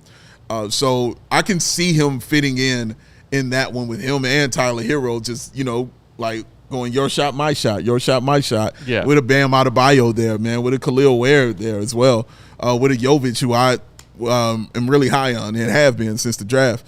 So, yeah, man, I think he fits there. And like you said, if he want to play her, he going to get the player. Quick interjection. Get those likes up. Katie now asking for 300. She got the 250 she was asking for. Now she's asking do for a 300. 10-pound spin? But considering we have about 800 of y'all watching live in isn't that hard. chat, I don't think 300 is that too much to ask. Not hard. Get the likes up. No. Shout out to you all for getting us past 85K. Yes. And That's thanks so much for hanging out with us during this kind of underwhelming. We got another Start little free clarification agency. tweet from Shams about JJJ, and it's exactly what you were talking about, Goat, renegotiating. Grizz and Cole Anthony's reps are working toward a resolution that allow the Grizzlies to create necessary cap space and renegotiate and extend JJJ while giving Anthony the opportunity to find his next destination. So there's that little update. Okay, so as far as some other... Katie? Yeah, I was just going to throw out a name that I said during the draft, but DeAndre Ayton's been bought out. Am I the only one? I know you guys weren't. I don't hate DeAndre. No. I don't hate DeAndre Ayton. I'm fascinated by his potential fit on this team that needs a center. Like, come on. DeAndre Ayton, and I've said this a million times about him, has one of the softest touches around the rim I have ever seen in a center. It does. And I mean that any center, like ever, that I have seen. Softest touch, man. Like, I'm like, how hasn't that been developed and turned into 30 points a game for him? Like, one of the softest, smoothest touches I have ever seen. Yeah, man, like I don't hate getting a DeAndre Ayton. You know you're giving up something defensively, but you already did that when you had Vooch, and it can still work that way. You have yourself a presence inside for sure because he's going to score. Like, it's going to get you double-digit points and rebounds, you know what I'm saying, no matter what. That's kind of what comes with DeAndre Ayton, and you know what you're getting. The question is always about the mental, I think, with a guy like him. Will that mental be okay here in Chicago, man? Because being here could break a human being. It couldn't work in Phoenix, and they were in the damn finals, and he was having issues there. So could that work here in Chicago where the finals is kind of a little bit further down the road for this kind of team? And he comes from Portland, who was also a little bit further down the road, and it didn't seem to work out there either. So that's kind of what I look at is more mentally than I have questions more so about his game. Before Go, I want your take on the whole Ayton idea. But Dave, just to stat beef up your point about Ayton's touch around the rim, Ayton's field goal percentage at the rim, his NBA career, by year, starting with his rookie year, 73, 72, 77, 79, 80, 76, 82. It's ignorant. That's ignorant, like, okay, man. you're talking about a 7-footer. Yeah, bro. But you just put the ball in the basket. That's but it. There are plenty who are not that efficient at the rim who are his size. Correct, man. Just the softest touch, bro. Like, just needs to be developed more. He could be a real star. Still has potential to be a real star in this league. Yeah, it came out last night that he was going to be bought out, which is pretty surprising. I mean, this is a former first overall pick. This is somebody who's on a max contract right now. Yeah. And somebody who, like, presumably could have been traded, but there just wasn't a market for him at that number. And so it came out today that he gave back $10 million. So he took $25 million to not show up. Right. And it sounds like he's going to want to make that up, if not more, with the full mid-level exception, which again is 14.1. So that's, I think, more what from the Bulls. Carry on. I think that's what he would be looking for, which is, I think, fine value for him. Like, I agree, he is a very talented player. Yeah. He is like, the touch is really what stands out to me too. Like, he's like a true 7-footer who, like, just the mid-range game, the touch around the rim, and he's not just like dunking everything either. It's like actual hook shots and tip-ins and things like that. So, yeah, I think Ayton's fine. I don't think he's like the greatest passer. I don't think he's the greatest shooter. He's kind of more of a mid-range than a full space it out to three kind of guy. I don't think he's like a super snappy decision maker with the ball. And I think that's something that the Bulls would ideally want in their center. But again, we're talking about a team that really needs talent. A 26, 27-year-old who was the former first overall pick, who has been to the NBA Finals before, played at a high level, has defended at a high level at times in his career. Although I think there is something to be said for the fact that he just like hasn't really seemed, I hesitate to say this, but like he just hasn't seemed like he's been a super competitive guy. Yeah. And no, like that's fair. That's not the best thing to say being so far removed from the situation, but that's the rap on him. And so I don't know if they would feel comfortable adding that in or spending to do so. But yeah, I mean, if you are trying to find a potential center of the future, I think you could do a lot worse. And I guess I wonder, what do you do with Collins and Jalen Smith and Vooch then? Because now you got 5 guys. Yeah. Shout out to the Burgers. But 5, I mean, they can go. Like, goodbye. like, once you get DeAndre Ayton, like, peace out. You know what I'm saying? Bye-bye now. Bye-bye now. Like, yeah, everybody can go. And then you're like, well, now you're figuring out who's the backup, who fits there. I mean, because you can keep Jalen Smith still there. He's still on the contract, with the squad. So he can still be the backup for your team. But No, Zach Collins, peace out. Like, you got to go, Vooch. Got to go. Yeah, somebody in the comments was just talking about how, like, I like our rotation center right now. I like Collins, Vooch, Jalen backing him up, Brandon Evans, bless your heart. I'm glad it's good to have some optimists around. But I don't know if Vooch, Collins, Jalen Smith is the center rotation I'm going to be enthused about moving forward as a Bulls fan. No offense to any of those individuals. Fine players, and I'm sure fine I think he's people. going to the Lakers. Yeah, it does feel that way, right? He's a Who, Laker. Aiden? Yeah. It It feels does like seem that. like a move that would make plenty You don't of sense. take a pay cut to not go to the Lakers. Well, it's also Like, just that's like how I look at it. talent just like appears as if from nowhere, and yeah, the Lakers are going to be the ones that capitalize on it. But again, They always are. I would be still concerned about him mentally going up there. Yeah, especially with LA, like bro. Luka too, who you have questions about. Yes, correct, man. So yeah, all kinds of questions. All right. Well, so as we await any other Oh, wow. further, do we got a bomb? Well, just a surprising one, not like a bomb, but like another one of the Laravia. guys that I had Another name mentioned. on your Yeah, list. Exactly.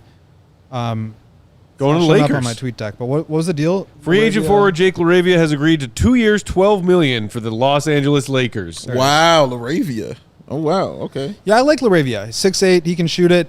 He can make some plays with the ball in his hands, and that Another was name on your list. Yeah, those I think actually all of them now. I was going to say, Katie, Well, do you want to put the GOAT list of potential free agent targets up there and check our status? Because they might all have already been taken off the board. Okay, so Aiden.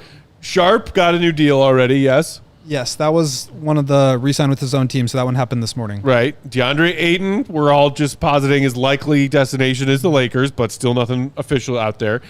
Laravia going to the Lakers. Kuminga, still to be determined. And then, of course, there's Tre Jones, who we had talked about earlier as a name that the Bulls are interested in keeping around. Yeah, it was a little bit weird situation with Laravia because he was drafted by the Grizzlies. They did not pick up his team option. And so basically, for some reason or another, the rules say that you're not allowed to give him more than the taxpayer mid-level exception, which this year is $5.2 million. So when they traded him to the Kings, the most the Kings could give him was that $5.2 million number. But he signs for just six a year, it looks like, 2 years, $12 million with the Lakers. So seems like they could have either given him a little bit more, but obviously they're reacting now to losing Dorian Finney-Smith. Yeah. But just not much more than what the Kings could have gotten him, so they just kind of lost him for nothing. And just real quick, he was drafted by Minnesota. He was drafted by Minnesota, but traded on draft night Correct. to Memphis. And who would that pick was? The 22nd and 29th pick? Walker Kessler, Texas Texas Ranger? Ranger. What do you know? Oh. All right, so there is another name off the board, Jake Laravia. Also, among your other young options list, you had Santi Aldama. So he struck a new deal with Memphis moments ago. Yep. THT, another name on that THT. list. We just I don't saw know if you him guys saw photobomb a Casey Johnson video hit the other day after the draft. With a statue. Hanging out with Patrick Williams. Hey, Mark K is in the house. Oh, Marquet, what up, buddy? Shout out, sir. Shout out. How are you? Hope you're enjoying your life, not thinking about the Bulls every waking moment. Parentheses, a nightmare. Yeah, THT? Dark horse to stick around?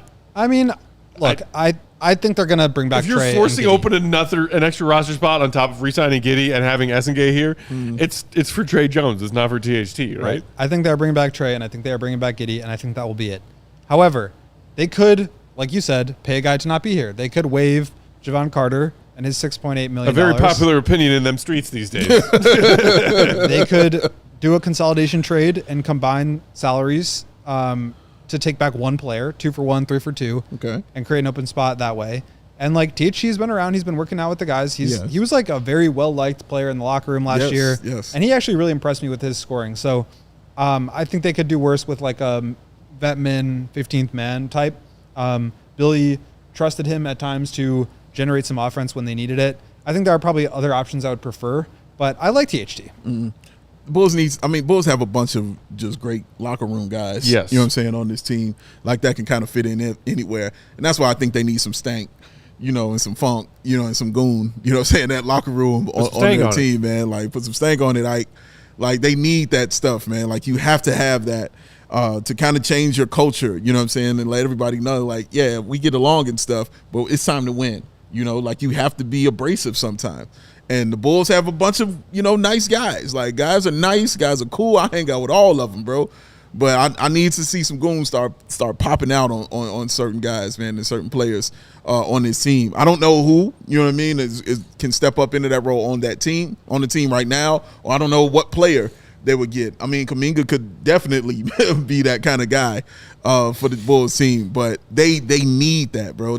I've been saying that for 2 years. They really, truly need a goon on this squad. And Alex Caruso, he can be, but on this roster he couldn't be because they really depended on him. Yeah. They truly, truly needed him, so he could not tap into all his goon qualities like he did in OKC. But yeah, they need that guy though, man. They need that fire. Shout out to an old familiar friend, Ant-Man Mello, Hallie Mitchell Hero. That's because we're pumped about the Okoro signing. Well, the Bulls didn't sign him. They acquired him via trade. He's got 2 years left on his deal already. I don't think they're going to add more years to that. Yeah. Go back and rewind to the beginning of the show when the show wraps up, because we revisited our thoughts on the Lonzo Okoro trade at the top. Also did a whole episode on it on Saturday, emergency pod style, when the news broke. Parentheses, quick answer, no. And great to see you, sir. Shout out to Dreads, always hanging out in the chat, who said, here's Mr. Negative, Mark K. Yay. And then Mark K's immediate response, Dreads, yes, the Chicago Bulls, a very positive franchise who only have positive things to say about them. Yeah.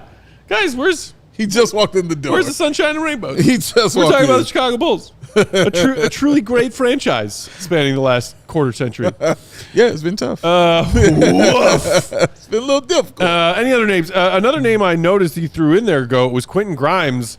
And Bulls fans may remember that name popped up a lot in Zach LaVine trade rumors before the Zach LaVine trade that actually happened. Yeah. Like a year before the Zach LaVine trade happened, there was Quentin Grimes talks. Those never materialized with the Knicks. Yelling about it. But I was. Any thoughts on Grimes being a realistic possibility, Goat? I mean, I think he's going to end up getting more than what the Bulls can offer. Yeah, he wants money. He wants money. He played really well down the stretch, but like 3-and-D combo 2-3, who can kind of create some offense and who really came into his own with Philadelphia. He bounced around a lot. He was with the Knicks, then he was with the Pistons, then he got traded to Dallas, and he's been like salary dumped at times. So this is like his shot to make some money, and so I expect he will try to do that. And again, there's only one team out there with cap space, so if it's going to be a big deal, it's going to be either going back to the 76ers or the Brooklyn Nets, and we have not gotten any indication that the Nets are interested in using their cap space this year. It sounds like they want to kick that down the road, continue to be really bad next year because they have another opportunity to get a franchise player in the draft, and be willing to take on bad contracts or picks. Mm-hmm. That's how it's got to happen. And the Bulls are not a team that likes to do that. No. Dreads. Like, not even negative in a funny way like Peck when referring to Marquez. Personally, I have always found Marquez's dry wit hilarious. You just need to add some more funny bones to your brain. Expand your horizons. That's right. God, I love dark humor. Marquez is flawless. It's pretty good. Okay, speaking of dark humor, thanks for hanging out with us, everybody, on the CHGO Bulls Free Agency Frenzy Show. Still no Bulls news. We talked at the very opening, like, are we going to see a Josh Giddey deal done today or not? Or at least agreement of a deal, those deals. Because a lot of guys returning to their teams they played for last season got deals done that went public over the last few days. So far, nothing. It might be not tonight. It might be not, tomorrow or the day after. I think that Goat is right. At some point, we are going to hear about Giddey and the Bulls coming to terms on some kind of deal. Yeah. It will just be a matter of what the ultimate figures are that the sides come to terms on. I mean, people are talking, is it going to be 4 years, 5 with an option? Is it going to be somewhere in the 100 to 125, 130 range? If you guys had to put just a rough percentage likelihood on them actually going the qualifying offer route, like 1 year prove it deal, like, is it still very slim pickings that that's going to happen. This is Christmas morning for Dave. I just like, the more I think about it, like, it could make some sense. Could make a lot of sense. And at least this Bulls fan would be happy about the Bulls going that route. It makes all the sense in the world if they can't come to an agreement. Obviously, there's mutual interest. Josh Giddey, I'm telling, does not want to go anywhere else. You get your name here in Chicago, you get your name around the world. Like I said, he hits this half-court shot. He was everywhere as Chicago Bulls point guard Josh Giddey. Trust me, that sounds a whole lot better and carries a whole lot more weight. And he knows that. And the team is being built around you. They're drafting players to keep you. So you want to be here. They want you here. You might not come to the agreement on the money because they still might can say, well, we saw the 15-5, but I don't know, man, because we also saw you having to get benched early on in the season because you weren't, you couldn't even get on the floor defensively. So has those things changed? How much have you grown? Yes, you look good in these practice videos, but so did Patrick Williams. These things happen.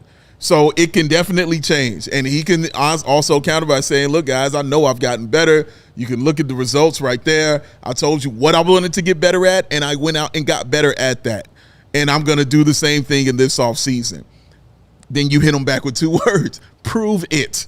That's it. You prove it. And then out comes that 1 year fat chunk of money that you can give him right there. Because even in that case, that gives him leverage going into next season because more teams will be available to sign a guy like Josh Giddey so he can truly play the game at that point in time. And if I'm a Bulls executive, I will be fine with him playing the game because I'm okay with him taking this risk this year, man, because I just don't know. I just need to see it go on for 82 games this season, man. So I think it is a smart move to go ahead and just sign that to a 1-year deal. And I can promise y'all this, if it happens, you're going to want to tune into this show right here. Oh, your boy is going to have a good day. That's going to be a fun day for me. But I think it makes sense, man. Like, it's something that they should really be considering. I think it probably, I guess there's a couple of different schools of thought on this. One is like the anti-Giddey guys who just want him gone no matter what. If that's the case, then I'm not on that team. Yeah. Yeah, this is probably the best way for that to happen because he becomes unrestricted next year if he takes the qualifying offer. The other school of thought is just give him whatever he wants, keep him around. I don't really fall into that one either. So for me, like, use the threat of the qualifying offer to get him on the deal that you want. And again, this is not like giving him, like lowballing him and disgruntling him and making him not want to come back. This is the best opportunity for him to be the point guard of the Chicago Bulls, where he's going to have the ball in his hands, where he gets to play. That's not going to be the case on most teams. However, next year, more teams are going to have cap space, and so that puts the Bulls in a disadvantageous situation where they could lose him for nothing. And so I think you basically say, like, we are comfortable letting you play on the qualifying offer because we're not sure how to value you yet. So unless you're willing to take a deal that makes us comfortable, then we should do this and then come back next year. And if you play like an all-star and do the 20-10-10 thing that you did for the entire season, we'll be happy to give you as much money as we can. Correct. But if not, then we're just not willing to make that commitment yet because we just don't know what we have.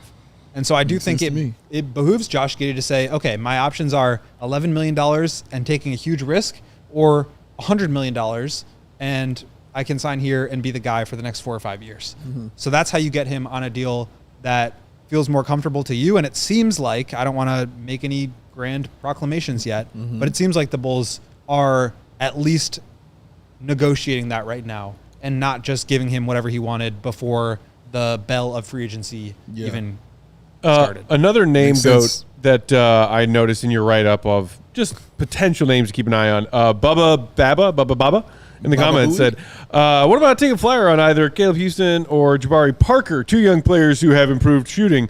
I then asked him in the chat, did you mean Jabari Walker, not Jabari Parker? Because y'all just, you triggered me with some PTSD right there. And Bubba Baba did say, yes, that's who I meant. Jabari Walker is a name that I saw you throw in there, Go. A little sad that it wasn't Jabari Parker. I wanted to see this rant. What's Jabari Parker up to these days? I don't Overseas care. Overseas doing this thing, baby. Good for him. Winning championships over there. Shout out to him. I need to go home and take a cold shower. Look at him. Oh, God. I can confirm he's playing in Serbia. I just Googled it. There you go. Oh, man, we can get in touch with Dean Rob. We can have him on, man. This is fun. Can you imagine Jabari if mystery guest day, it was Jabari Parker up here? Thankfully, I was not here on mystery guest day. Oh, the Bacchiotomy saved him. Jabari Walker, GOAT. Useful piece to keep an eye on? Yeah, 6'9" forward. This is going to be his age 23 season. He was a second-round pick by the Blazers, son of Samaki Walker, former NBA player. But, yeah, 6'9" wing who shot 39% on threes last year. He's a really good rebounder. Has been up and down as a shooter, but, like, young player who can defend multiple positions. Kind of more of a 4 at this point, but still pretty versatile and kind of a 3-and-D player. So if you can get him cheaply as your 14th, 15th roster spot. Guys, we got some big news here. Oh, big news. Shams Bomb. Free agent guard Tre Jones has agreed on a 3-year, $24 million deal to return to the Chicago Bulls. Wow. Sources tell ESPN. Kevin Bradbury of Lyft Sports Management finalized the new deal with Bulls officials tonight. There it is, Bulls Nation. It is official. Tre Jones is coming back. Wow. That does not bode well for Ayo Dosunmu, in my opinion. Does not. That does not bode well there. Oh, man. Somebody's got to go. Somebody's got to go, bro. It's not enough room at the end. Somebody's going to have to go. Wow. So 3 years, 24. That's average annual value salary at $8 million. Shout out. I think for the player that Tre Jones was looking like in that short sample size, he looks solid, man. That is a player worth $8 million a year. Without a doubt. Like, he looks solid. He affected the game. He affected winning on his team, like on the offense and the defensive side. Like, I watched him on the floor diving for those loose balls, making those steals. I watched him make key assists in that fourth quarter. I watched him hit some huge buckets in the third quarter when the Bulls couldn't score. Like, Tre Jones was just having a really great, I should say, half of a season, you know what I'm saying, with the Chicago Bulls after he got traded along with Zach Collins and along with Red Velvet.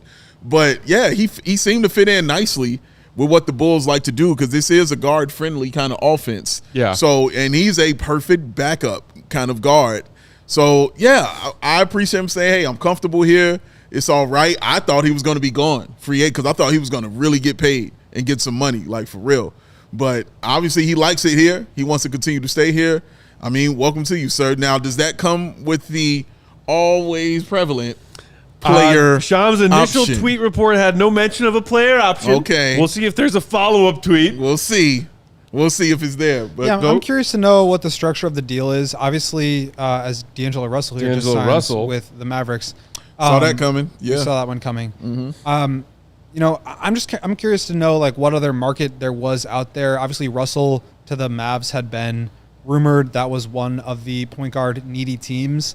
I just don't think there was, like, a lot of money out there for him. So I think this is good value. I wonder what, like I said, the structure will be in terms of where does it start and how does it ascend or descend in terms of value. But this cuts into the cap space plan for next year. Not by much, but, like, every little bit counts. You get an extra $2 million in there from Okoro, maybe even 12 if you consider the fact that you could have waived Lonzo or wiped him off the books. So, yeah, this just has an impact on the bigger picture. But I agree. Like, Tre was really good for the Bulls, shot it better than he ever had.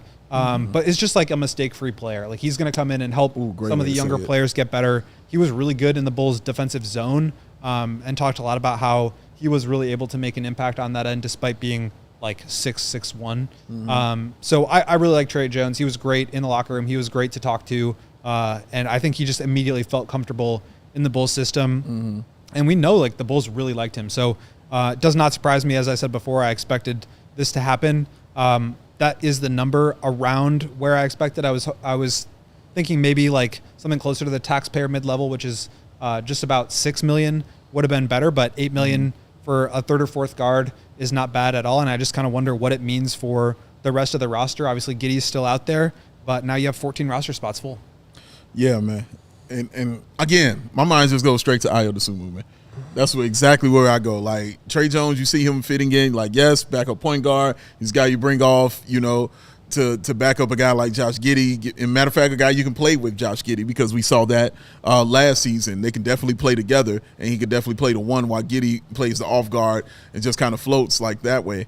But it just makes me wonder about Ayo so much, bro. Like, they have so many guards, and they're going to have to clear some room and some space. So if this young man is going to be a part of the Bulls' future with a 3-year deal, like, man, somebody is not going to be here. Like, I ain't going to be here. Like, for your Magic Johnson reference out here. So, but yeah, again, like, I echo everything you just said about him, GOAT. Like, and even like you said, we talked about earlier how they have just all kinds of good guys off the floor. And you said he was such a great interview and a nice guy off the floor, willing to help the younger guys and things like that, even when he was injured, still being involved with the team in that way. So they definitely see something in him. They see something in his future, and they see something in his potential, because he hasn't really reached his full potential yet as an NBA player, but we're going to get a chance to see if he does it here in Chicago. The thing is, like, I think part of the reason why Tre versus Ayo is a conversation is because Tre was a much better shooter for the Bulls. Sure. But on his career, he's not. Like, he is a 31% three-point shooter for his career, and Ayo obviously has been up and down, but he's also shot over 40% during 2 seasons ago and is a 36% career three-point shooter on better volume. So I do kind of wonder if this is going to end up being the right decision. If it turns into that, maybe it doesn't. But just thinking about, like, the Bulls depth chart right now, it's obviously, we're assuming Giddey is back. He's the starting point guard. You figure Tre backs him up. You've got Coby and Ayo at the 2. You've got Okoro at the 3 with one of Essengay or Julian or Dalen behind him. Yeah. You got Modest and Patrick at the 4, and you've got Vooch, Collins, and Jalen Smith at the 5. Is this a good guard rotation? Like, is that a solid 4-guard rotation? Do they even need to get rid of anyone? Well, people in the comments, if they teach us anything every day, is that Bulls fans feel very differently. Because there's a lot of people stoked about this, and a lot of people being like, yo, Ayo's way better. Denver Nuggets are trading Go ahead. Michael Porter Jr. and a 2032 first for Cam Johnson to the Nets. Whoa. Wow. So, Whoa. No more MPJ in Denver. Okay. That's a big old trade. Wow. Meanwhile, So this saves them a ton of money. Shout out the to Nuggets. a shit ton. The Nuggets, and that means that the Nets are taking on taking a bunch of money, which reduces the even further cementing that they have no money for Josh Giddey. exactly. In case maybe they kind of thought they wanted him. There's only one game in town, baby. It's all I'm saying. It's only one game in town. Bulls played the game. Yeah. It's all I'm saying. Bino in the comments just said, my guy said Shams bomb and followed it up with Tre Jones. Yeah, welcome to being the Chicago Bulls. Those are the kind of Shams bombs we get. Shout out to you, Sprout. Welcome. We are Bulls Nation. This is the kind of news we get and react to. The more you know. So, yeah, there that is. Crazy deal. That trade is wild. Yeah, could maybe be like, hey, MPJ, you want to be a bigger kind of like star level player? Oh, yeah, he's going to get plenty place? opportunity. Yeah, and honestly, I love that trade for Denver.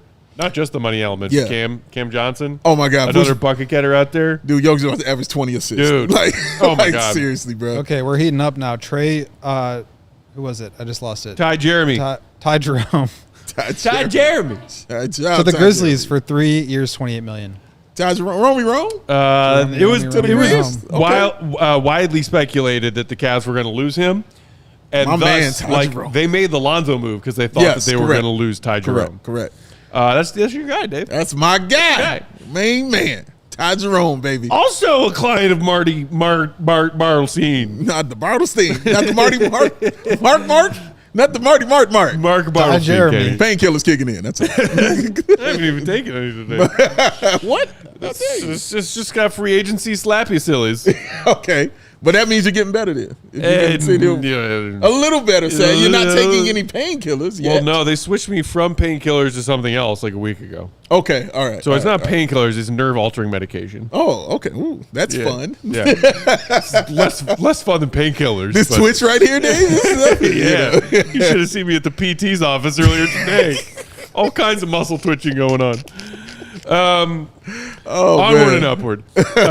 So a couple of big deals there. Obviously, that's a big deal, man. Leaving Denver. To the Kings. Dennis Schroeder to the Kings. Schroeder to the Kongs. They said the Kongs have been trying to get Russell Westbrook to come there. Yeah. I don't know why, but they've been trying to coax him into coming there, and I guess this is saying that he will not be coming there. Yeah. We got to get somebody. So Dennis Schroeder, going out there. So shout out to him, continuing to his NBA career. So Go. You were just saying a moment ago, roster at 14 with this Tre Jones news. That means with Giddey and Essengay still not officially being signed, right?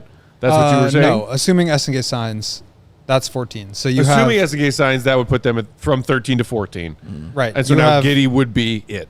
Vooch, Collins, Williams, Herter, Tre Jones is 5, Coby, Okoro, Jalen Smith, Ayo, Javon Carter is 10, Modest, Dalen, Essengay, Julian Phillips is 14. So your last roster spot is going to Josh Giddey. Obviously, trades could happen and open up some flexibility in space. We'll see what happens. So we'll see. The theoretical need to trade one of Ayo, Dosunmu, or Coby White, now that you've re-signed Tre Jones and done so very purposely, is not necessarily about the 15-man roster. Correct. It's about a guard rotation. Correct. That's it. That's all I'm thinking about is the rotation, not the amount of players, man, and the time that each one can get on the floor. So maybe it's a case where, Ayo kind of fits in everywhere. So you don't have to play him at the 1. You don't have to play him at the 2. You can cheat with him at the 3. So maybe it's that kind of situation. And I think same with Okoro is kind of a 2-3. Yeah. So I don't think they need to get rid of someone. Like Javon is obviously the one guy who's probably not going to play. But yeah, I think they're in okay shape in terms of depth chart. For me, it's more how do you add talent to this group now? You've got 14 guys. Where's got 9 or 10. Where's the progression? Where's the upside? Where's the player development going to? If you've got Kevin Herter playing 30 minutes a night, and you're fighting for minutes, you can't go small because you've got 3 centers. Where Okoro's now getting a ton of minutes at the 3. Where is the development coming for Noah Essengay? Where is the development coming for Modest? Is he going to lose minutes in this? That would be my dead body. Come on, go. Does Patrick Williams just not play then? What happens? Yes. Yes. It's easy to say that, but I just don't know that Billy will see it that way. And we know Billy's priority is winning and not giving the young guys minutes. So to me, it's more about how does the rotation shake out, and where's the upside coming from on this roster, and at what how long is it going to take to see the fruits of that? Connor in the comments just asked, anyone want 1 year of Velvet for $18 million? Huh? Anyone? Huh? Anyone? Anybody? No, we need him. Yeah, because nobody on this team can shoot, right? This is true. This is true.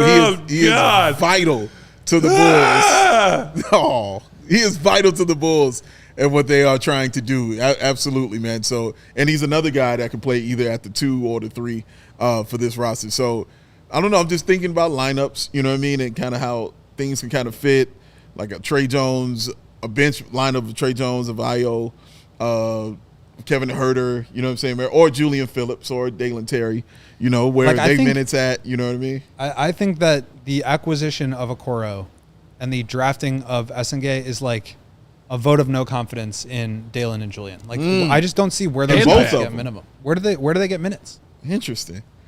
Okay. Well, they get minutes ahead of Essengay, I think, out of the gate. Yeah, because of Billy's value of rookies, and I think more so than Modest. I think some nights at Hoffman Estates is very possible for Noah Essengay. Yeah, I do. No, that's fair. He's raw as hell. That's fair. If Modest can go there, Modest went down and played a few times. He sure did, which I wanted to punch people about. Oh man, I was so upset. But yeah, no. To your point about Dalen and Julian, I think that's. Somebody in the comments just said, we got, Pat and Kevin Herter out here taking minutes from some of these other young guys. Yeah. Because Billy wants to win. Yeah. 39 games. And that's why we say, like, and this is not what the Bulls are doing, obviously, but like this is why we say tanking is an organizational decision. It's not something that a coach is going to sit Kevin Huerter and Zach Collins because he doesn't like those guys. It's like you have to. This is what the Jazz are doing. They're trading away Colin Sexton and buying out Jordan Clarkson to take that decision out of Will Hardy's hands so that they can be bad on purpose next year. Again, that's not what the Bulls are doing. But if you want to get Noah Essengue minutes, you have to open that up for Billy to not have a choice but to play him. Yeah. And I think even Dalen and Julian will probably, especially early on in the season, have priority. But at a certain point, like, this guy needs to play. And I agree it's going to take some time. He's probably going to end up in Windy City. Like, he does have to play, though. Like, you don't draft the guy 12th not to include him in the rotation whatsoever. Correct. And I think, like, in retrospect, Modest was pretty seamless. Like, it took some time, but, like, he eventually came into the rotation, played well, and that was that. Like, I expect him to still probably be the starter next year. Maybe come off the bench, but, like, still play a lot of minutes. I just don't know where Essengue fits into all this, especially when, like, Billy wants to play 3 guards at a time. You got Tre, you've got Giddey, you've got Coby out there.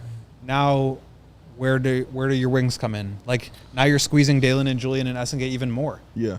Does Huerter now have to, like, play some 4 and you just go with 4 guards out there? Yeah. So I think there's just a lot of questions where, like, this is where the 9 to 10 good players thing turns into 14 or 15 guys that you're trying to find time for.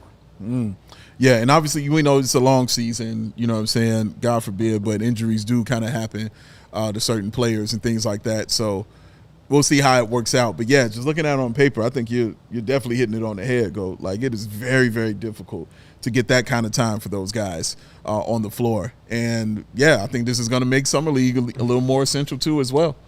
As we talk about some of these young guys, whether their opportunities will still be there, Orlando in the comments asks, Julian and Dalen are team options. Is it possible they decline their team options, referring to 2 guys still on their rookie deals? This is the day and time where Spot Rack just crashes because every NBA junkie is on it right now. But I believe, and maybe if you can confirm, Goat, they have both already been team options exercised for both Julian and Dalen. I haven't heard anything about that for this coming season. I would imagine that decision is made last year. So I think like that's already a thing. Like for the 25-26 season, yes. Oh, wow, the Nuggets are bringing back Bruce Brown. Bruce Brown back in the building. So Denver Nuggets champion. I love that move for them. Yes, man. So neither team was the same. So in this trade, I'm just pulling this up from Keith Smith. The financial impact of the Brooklyn Nuggets trade: Nets with $16.6 million in cap space remaining. That means they took on a ton of extra money to do this trade and basically takes them out of a big offer sheet for Giddey. So now there's no one out there. The Bulls, and this is another reason to wait, right? This is another reason not to act before you need to, because now there is nowhere else for Giddey to go. So that can really put you in. 2 tumbleweeds made a cricket. Defense. Defense. The Nuggets are now $13.6 million under the first apron, which puts them in range to use most of the non-tax MLE. And it doesn't say how much Bruce Brown is signing for. Usually when that's the case, when it says, as it does here, Bruce Brown has agreed to a 1-year deal, usually that's for the minimum. So this puts them in position to not only bring back a rotation player, improve, in my opinion, on the wing with Cam Johnson, but also sign another guy and puts them in a position to really make a run at it. Cam Johnson, they get Bruce Brown back. Calling it now. Okay. Nugs. Champions once again. What? 2026. Let's go. Okay. Let's go, Nugs. Man, somebody is going to be the Nuggets, the Thunder, and the Rockets. One of those 2 teams is going to be playing. 2 of those teams are going to play each other in the second round, right? Probably. Yeah. In all likelihood. In all likelihood. I mean, those are 3 incredible I love teams. these moves for Denver. Yeah, this just makes it more. I really exciting. like this move for Denver, and it's a risky play because you're giving up your 2032 pick. Sure. That you're getting also instant. like, dude, Joker's going to be racing horses in 2032. You got Joker now. That's Make true. moves to win now. Yes. Now, Yeah, before when you Joker decides he's tired of playing basketball. When you have that kind of While being brightness on the your best team. basketball player on the planet. I think I go home now. Let's shout out some super chats. Samuel Martin, CHGO Bulls, better than Chicago Bulls. Appreciate you, Sam. I'm not going to disagree with you. John Hoban saying with a super chat, yay for Tre Jones. He's excited. Meanwhile, Kimberly with a $20 super chat. Thanks, Kimberly. Saying, I need hats thrown now. You know what, Kimberly? You want it, you got it. You're one of our best pals. I don't know what's that in regard to. Is it in regard to the fact that Tre Jones signed and you didn't like it? We haven't made any other signings. To be fair, do you need a reason, man? Well, Kimberly's a big IO fan, so I think she might be a little bit concerned. We're here for you. The inconceivable notion of IO getting traded is you know what? Have another one for that. That's it. Kimberly, I feel you. I'll be sad if IO goes. I'll be sad if IO goes. I'll be very sad. I love IO. Yeah, man, for real. Great player, great person. I'll be sad. A couple more random signings coming through. Kevin Porter Jr. back to the Bucks, 2 years, $11 million. Okay. Kevon Looney to the New Orleans Pelicans. Really? To the Pels. 2 years, $16 million. So wow. 2 years, 16? 216. So weird move for them. They just drafted Derek Queen. They have Yves Missy. But then also, like, what do the Warriors turn to as their depth five? And didn't they get Mark Williams in that trade on draft night? The Pels? No, the Suns did. That was okay. So yeah, maybe this opens the door back up for Vooch, the Warriors. However, I believe they're going after Al Horford. Damn you. Poor Vooch. Lune. Not going to be there. Not named AK just gave out a player option. Real quick, Sham's clarification on D'Angelo Russell going to Dallas. Second year, player option. All right. Yeah, guys, a player option was released and it wasn't AK related. That's a small victories. Growth. Rejoice. That one makes sense to me though, because it's like the Mavs have Kyrie Irving, who's not going to play this year. So you're giving D'Angelo Russell runway to get as many stats as he can, play as well as he can with unlimited minutes, and then if he wants to, he can leave and go sign another deal elsewhere. Yeah. Because he's not going to be the starting point guard there next year. But if he does want to stay and be the backup, then they've got him at a great number. So I actually think that one makes sense. Okay. John Cruz in the comments asking, can Matt say the Bulls are playing the Giddey contract correctly? I can say from what we can collectively surmise as Bulls fans, so far so good, in that I haven't seen a Josh Giddey Shams bomb involving a 4 or even 5 year or player option 5-year deal in the neighborhood of $130 to $150 million, which I will not be a fan of. We could get that news later tonight. So can I say it'll be right the Bulls are handling Giddey correctly? No, because we haven't figured out what happened with the Bulls negotiating with Giddey yet. This is true. When we find out what happened, then I'll give you my answer. How about that? But I do think that there's something to be said for the process right now. And we've criticized the Bulls process at very many different stops along the way of this 4-year show that we've been running here. Yeah. Shout out to but y'all. like I think what they're doing right now is the right way to handle it. They didn't rush into it. Now they're in a very advantageous situation where no team can give him the money that he wants. So let all those other I'm not limited saying, like, money dominoes piss fall. him off and say like $5 million or nothing. Right. Like, no, you just like you play the Take field. it and you'll like it. You play the cards that you're dealt. Yes. And you make decisions based on what's available to you. Yeah. And I think Giddey now has to do the same thing, realizing, hey, if I want to get paid, $100 million is a lot of money, and I can guarantee that for myself, which puts the Bulls in a great spot in terms of a contract, but also gives him generational wealth. Like, that's what it's all about here for these players that have, a very short window of time to make as much money as they possibly can. Giddey should be trying to go for as much as he can, but the reality is right now, there's just not a lot out there for him. So I think it's either going to be the qualifying offer or he's going to have to lower his asking price.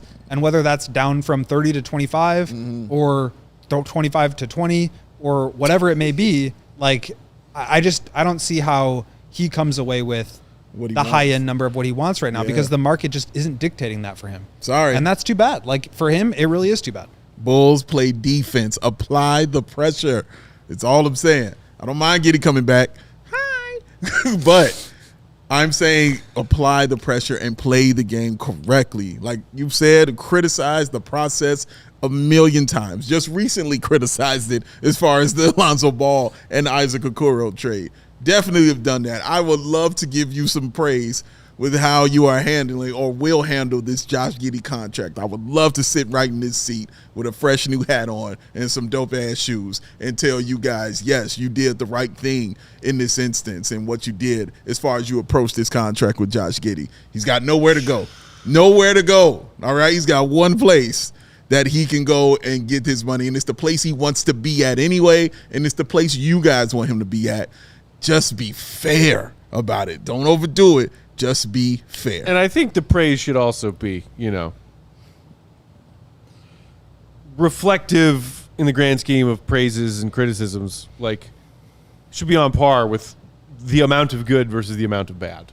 Okay. If you're saying you want to give them credit, if they do end up handling this Giddey negotiation correctly and successfully, in your opinion, as far as finding a fair figure, numbers of years, numbers of dollars, I'm with that. And even I will sit on this very program and give them credit if what they come to terms on with Giddey is something that I think, even as a non-super Giddey believer, is at least better than what I was fearing. Let's also just always, I think, be careful with how much credit we give people.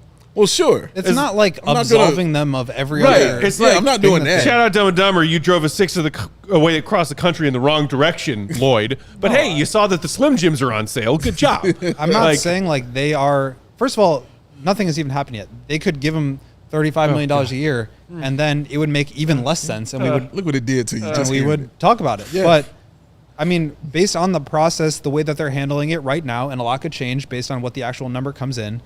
Like, they are handling it right, and you give them credit for that. Yeah. That's all it is. That's it. It's not a statement about, like, it's not, for me, like, the Okoro thing was a statement about how they have continually handled the process. Correct.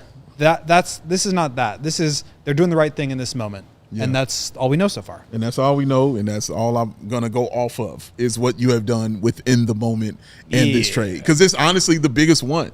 Their biggest signing that they've made since probably the Zach LaVine contract negotiation. So, yeah, you just want to give them some credit for it and say, hey, you did good. You did good. Bulls 195 Nation in the comments said, Peck, trust AK. You should trust AK. No, I think I'd rather trust a great white in a small pool with blood in the water and then jumping on in to have a swim. They also said P. Will MVP, so I think that's AK's burner. Oh! Hey. It's either AK's burner or P. Will's burner. Where's P. Will's supporter? MVP Where Will. Where you been, man? Oh, man. Where you been? MVP Will. It's right there. Oh, good Lord. That's got to be a troll. So, I don't know if we're trending towards tuning out for the day. But, correct. Yossi Goslan, great salary cap guy on Twitter. You guys should go check him out. Okay. Just tweeted, the Brooklyn Nets have $17 million in cap space after swapping Cameron Johnson for Michael Porter Jr., can get up to 25 by waiving all of their non-guaranteed players. So the most that they can give Giddey is a deal that I would feel comfortable giving to Giddey. So that puts the Bulls in a great spot here, where if they end up getting him at 25 or less, I think that's fine. Guys, we got a former Bulls legend getting himself a big deal. Okay. Shams Bomb. Free agent center Luke Cornett has agreed to 4 years, $41 million with the Spurs. Wow. What? Luke Cornett. Hey baby. Hey, bro.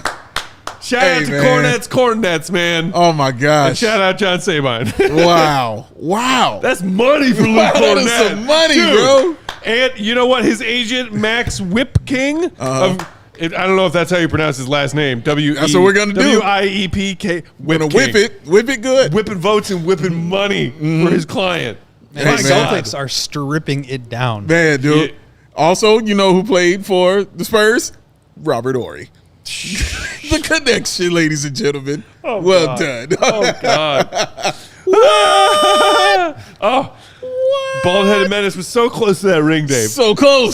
Didn't quite get it. That's good. An assistant, yes. Devastating. Head coach, God no. I didn't even want him to get one of those assistants. No, he already got two. I mean, with the Rockets, he was their assistant coach. He already got a couple. He doesn't need any more. So he would have been real. That man needs no more joy in his life after all the joy that he robbed from Bulls fans. That's for not fair. even 2 seasons at the helm. I can't argue this. I can't argue this at all, man. For real. Generally speaking, I want humans to be happy. That man broke my brain. That one on set. We were on the show. He broke me on the show. You got money. You don't need happiness too, bud.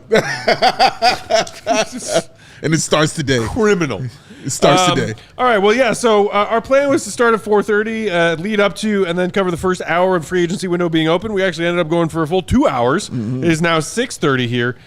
Central Time. So Still we got 1,000 people watching. Yeah, shout out to all the near 1,000 of you watching live. Oh, you hit that It's like. not like we were going to be live button. until midnight tonight. Although, dude, shout out to the NBA. I want 400 likes. Katie Give would her like some 400 likes. Pretty close. Katie wants some likes, guys. I Get 1,000 more- watching? Get Katie some more likes before we log out of I here. thought Give it was fo- funny to interrupt you. You can continue now.